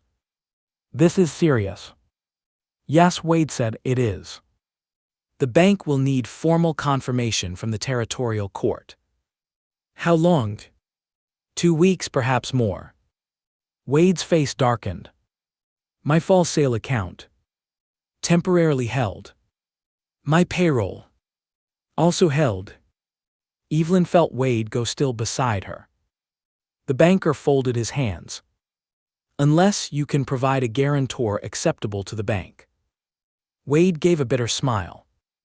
If I had that, I would not be standing here. A voice behind them said, perhaps you do. Evelyn turned. Judge Mercer stood in the bank doorway beside a gray-haired woman in a black traveling dress. Her posture was straight, her gloves spotless, and her eyes fixed on Evelyn with an expression so full of sorrow that Evelyn forgot how to breathe. The woman stepped forward. Evelyn. Wade turned to her. Who is this? Evelyn's voice came out barely above a whisper. My aunt. The woman's eyes filled. Your mother's sister, she said, and child, I have been looking for you since the day I learned what your father did. Evelyn gripped the edge of the desk. Aunt Margaret. The woman nodded, tears slipping down her composed face. I came from St. Louis as soon as Judge Mercer's wire reached me. I have proof of your father's debts, proof that he sold your marriage contract illegally, and I have something else. She opened her satchel and pulled out a folded document sealed in blue wax. Your mother's inheritance, Aunt Margaret said, hidden from you by your father, it was always yours. The room tilted. Wade caught Evelyn's elbow. The banker leaned forward. Aunt Margaret placed the document on the desk. And if this bank needs a guarantor, she said, voice turning sharp as steel, then it may use my name, my accounts, and every witness I can bring against the Whitmore and Crane families. Evelyn stared at the woman she thought had forgotten her. Wade looked from the document to Evelyn, understanding dawning slowly in his eyes. The last lie was cracking. Not in Rock Creek. Not in a dusty street. But here, in a polished bank, where the men who had tried to buy Evelyn's life would finally learn that a woman's name could not be sold forever. For a long moment, Evelyn could not move. The polished bank floor seemed too smooth beneath her boots. The room smelled of ink, money, and cold wood. Outside, Cheyenne moved on as if nothing had changed, wagons rolling, horses stamping, men calling across the street. But inside that bank, Evelyn's whole life had shifted. Aunt Margaret stood before her with tears on her face and documents in her gloved hands, speaking words Evelyn had stopped dreaming she would ever hear. Your mother's inheritance. It was always yours. Wade's hand stayed at her elbow, steadying her without holding too tight. He knew better now than to trap even with kindness. His touch only said he was there. Evelyn looked at her aunt. I thought you forgot me. Aunt Margaret's face crumpled. No, child, never. My father said you wanted nothing to do with us after Mother died. Your father lied. Margaret's voice trembled, but anger held it upright. I wrote to you for years, every Christmas, every birthday. Every time I came west to see you, he turned me away at the door or sent word that you were traveling. When I heard you had married Doyle Crane, I came to Chicago. Your father told me you had chosen the match and wanted no reminders of your mother's family. Evelyn felt the old ache rise. Another door locked. Another voice stolen. Another piece of love kept from her by men who feared what truth might free. I did not choose him, Evelyn whispered. Margaret stepped closer. I know that now. Judge Mercer's wire reached me in St. Louis. He asked about Whitmore debts and Crane payments. I opened every old trunk and account book I had. Your mother knew your father was weak with money before she died. That is why she placed part of her family property in trust for you. The banker, who had grown very pale, cleared his throat. A legal trust. Margaret turned toward him with a look that made the man sit straighter. Yes, Mr. Bellamy, legal, witnessed, and recorded. My late husband was an attorney and he was not careless with papers. The banker swallowed. I meant no offense. Then take care not to give any. Wade's mouth moved as if he was fighting a smile. Even now, Evelyn noticed. Even now, after fear and ruin had followed them all the way to Cheyenne, she noticed the warmth in his eyes when he looked at her aunt. Margaret placed the trust paper on the desk beside Doyle's letter, Benjamin Rusk's statement, the forged Crane documents, and Wade's ranch records. "There is enough here," Judge Mercer said, "to stop any claim against Silver Bend until the court settles the matter. And from what I see, that settlement will not favor Mr. Crane." The banker adjusted his spectacles. With Mrs. Whitmore's inheritance confirmed and Mrs. Whitmore's aunt acting as guarantor, the bank can release Mr. Callahan's accounts today. Wade let out a breath he had been holding for miles. "And the ranch note?" "Unaffected," the banker said quickly. "The bank has no desire to be tangled in fraudulent Crane claims." "Wise," Margaret said. Evelyn looked at Wade. For the first time since Sheriff Hale had brought the warning, the fear in his face loosened. Silver Bend was safe. Tommy's home was safe. The boards and fences and barns Wade had built from grief and grit would not be taken by a dead man's lie. But Evelyn knew as she watched him that something else mattered more. If the ranch had been lost, Wade would still have stood beside her. He had already chosen. That truth was worth more than land. Judge Mercer gathered the papers carefully. "There will still be hearings," he said. "Everett Crane will answer for forgery, conspiracy, attempted coercion, and whatever else the federal authorities uncover. Your father's role will also be examined." Evelyn's chest tightened at the mention of her father. For years she had feared him as the beginning of all her sorrow. Now she felt something different, not forgiveness, not yet, perhaps not ever, but the strange distance that comes when a person no longer holds power over your breath. "What will happen to him?" she asked. Judge Mercer's face softened. "That will depend on the evidence, but his name and money will not protect him as easily as they once did." Margaret reached for Evelyn's hand. "You never have to go back to him." Evelyn looked down at their joined hands. Her aunt's glove was clean.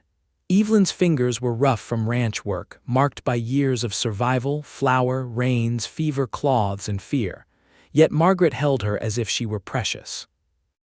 "I do not want to go back," Evelyn said. Wade's voice came quietly beside her. "Then we go home." "Home?" The word settled over her like warm sunlight.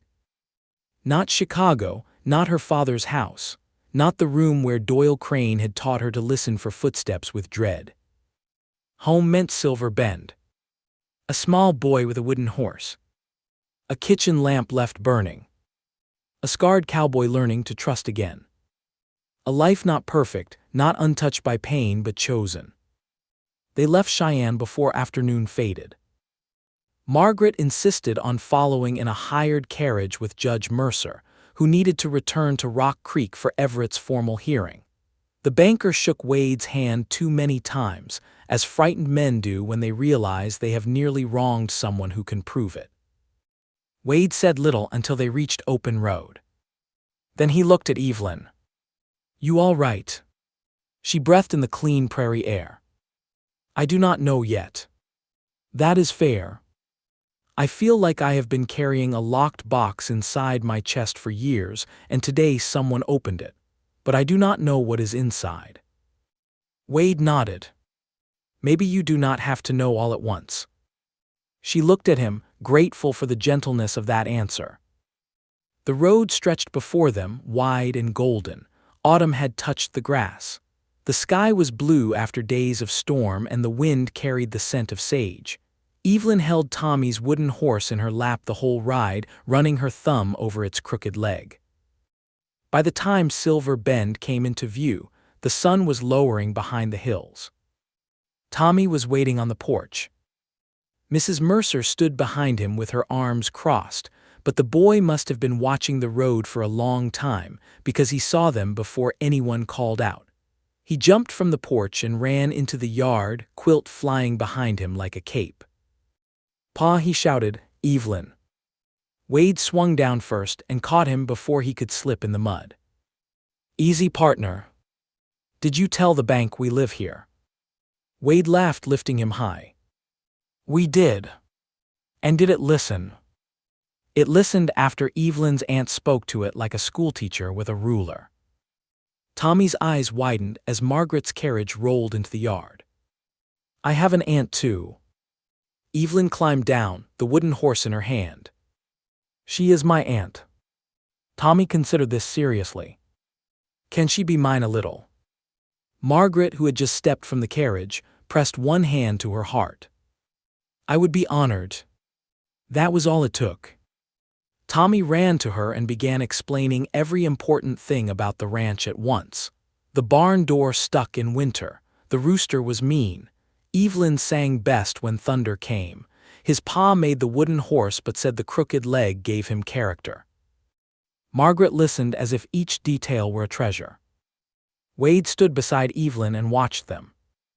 You brought him a grandmother, he said softly. I thought I brought him an aunt. With Tommy, family grows fast. Evelyn smiled. Mrs. Mercer came down the steps and looked from Wade to Evelyn. Well, Wade tipped his hat back. The accounts are released, the note is safe, Everett's claim is falling apart.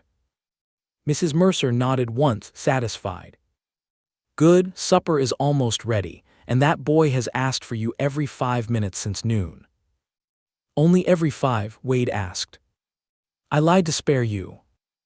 That night, Silver Bend Ranch felt fuller than it ever had. Margaret sat at the table beside Tommy while he showed her how his wooden horse could stand if the table did not wobble. Mrs. Mercer served stew with the authority of a general. Judge Mercer accepted coffee and promised to sleep in the bunkhouse rather than ride back in the dark. Wade moved around the kitchen quietly, fetching bowls, cutting bread, adding wood to the stove. Evelyn stood for one moment at the edge of it all. She watched the lamplight on their faces. Tommy laughing.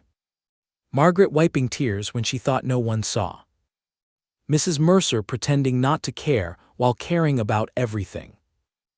Wade looking across the room at Evelyn as if she was not a ghost anymore, not a wound, not a question. A woman. His woman if she chose. And she did. Later, after Tommy fell asleep against Margaret's shoulder and was carried upstairs by Wade, Evelyn stepped onto the porch. The night was cool and clear. Stars spread wide above the ranch, bright as spilled salt. The prairie wind moved softly through the grass. She heard the door open behind her. Wade came to stand beside her. For a while neither spoke. Some silences were empty. This one was full. At last Wade said, I need to ask you something. Evelyn turned. His face was serious, but there was no panic in it. No anger standing guard, only a man with scars enough to be careful and love enough to be brave. If it is about tomorrow, she said, I am staying. A smile touched his mouth. That was not the question. He reached into his pocket and pulled out the faded picture of her. The cracked glass had been removed. The image was still lined where it had been damaged, but now it was placed in a small new wooden frame, carefully carved. Evelyn touched it with trembling fingers. You fixed it. I could not make it what it was. No, she whispered, but you made it able to stand. Wade swallowed. I thought that might be enough. Her eyes filled. He set the picture on the porch rail between them. I loved the girl in that picture, he said. I grieved her, hated her, waited for her, told my son stories about her because I could not bear to let her vanish. His voice deepened. But the woman who came back is stronger than that girl ever had to be. She rode through storms. She faced a town. She told the truth when shame begged her to stay quiet. She held my son when he was sick and held me when I was too proud to admit I was afraid. Evelyn's tears slipped free now. Wade. I do not want to love a memory anymore. He stepped closer. I want to love you, the woman standing here, the one who laughs at Tommy's frog stories, the one who burns biscuits when she is angry, the one who still wakes from bad dreams but reaches for morning anyway. Her lips trembled into a smile. I do not burn them every time. No, he said softly, only when I deserve it. A small laugh broke through her tears. Wade took her hands. I cannot promise life will be easy. There will be court dates, talk, hard winters, days when the past comes knocking in ways we do not expect. I will make mistakes. You will have days when trusting me feels like standing too close to fire. I know. But I can promise this. No more locked doors, no more letters unanswered, no more letting anyone decide our truth for us. His thumbs brushed her hands. Evelyn Whitmore, will you stay at Silver Bend not as someone hiding, not as someone owing, but as the woman I choose every morning? She looked past him through the window. Inside, Tommy slept under a quilt, one hand still curled around his wooden horse. Margaret sat nearby, watching him with a tenderness that looked like healing. Mrs. Mercer had fallen asleep in a chair with her knitting in her lap. The kitchen lamp burned steady. Then Evelyn looked back at Wade. I will stay, she said, but not because you choose me. His face changed, fear flashing. She squeezed his hands. Because I choose you too. The relief that crossed his face nearly broke her heart. He drew her close slowly, giving her every chance to step away. She did not. Their kiss under the Wyoming stars was gentle at first, filled with all the things they had been too wounded to say. Then it deepened, not with hurry, not with hunger born of loneliness, but with the quiet certainty of two people who had lost years and refused to lose another night to fear. When they parted, Wade rested his forehead against hers. Still mine, he whispered. Evelyn smiled through tears. No, she said softly, not yours like property, yours like home. His eyes shone. And you are mine the same way. Behind them, a small sleepy voice came from the open window. Does that mean she is staying? Wade closed his eyes and laughed under his breath. Evelyn turned toward the window. Yes, Tommy, she called softly, I am staying. A pause. Good, Tommy mumbled, the rooster listens better to you. Wade laughed then, fully and freely, the sound carrying across the porch into the clear night. It was the first time Evelyn heard him laugh without sorrow underneath. In the weeks that followed, the truth did what truth often does after years in darkness. It came out slowly, then all at once. Everett Crane was taken to Laramie for trial. His hired men gave statements to save themselves. Doyle's papers were examined and more forged names appeared. Benjamin Rusk lost his post, but the town did not let him starve. He spent his remaining years delivering firewood to widows and reading aloud to children at the church, as if every small, honest act might return a letter to the world. Evelyn's father faced charges and disgrace. Margaret traveled to see the matter through, but not before promising Tommy she would return by Christmas with books, peppermint, and proper wool socks. Mrs. Pritchard began bringing casseroles to Silver Bend, and never once mentioned why. The town talked less as winter came. Or perhaps Evelyn stopped listening.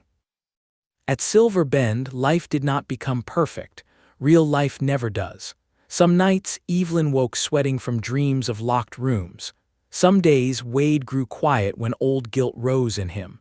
Sometimes Tommy asked hard questions about mothers, angels, and why grown-ups lied. They answered as honestly as they could. Love did not erase pain. It gave them somewhere safe to carry it. By the first snowfall, Wade built a new shelf above the fireplace. On it, he placed the repaired picture of Evelyn, Mary's blue glass vase, Tommy's wooden horse, and a small Bible that had belonged to Evelyn's mother. Not one memory replacing another. All of them belonging. On Christmas morning, snow covered Silver Bend in soft white silence. Tommy ran across the kitchen in his nightshirt, shouting that Aunt Margaret's wagon was coming up the road. Mrs. Mercer complained that no one had sense before coffee. Wade stood at the stove, burning pancakes badly enough that Evelyn took the pan from his hand. He caught her around the waist. You said you loved my cooking. I said I loved you, there is a difference. Tommy groaned. They are doing the smiling thing again. Everyone laughed.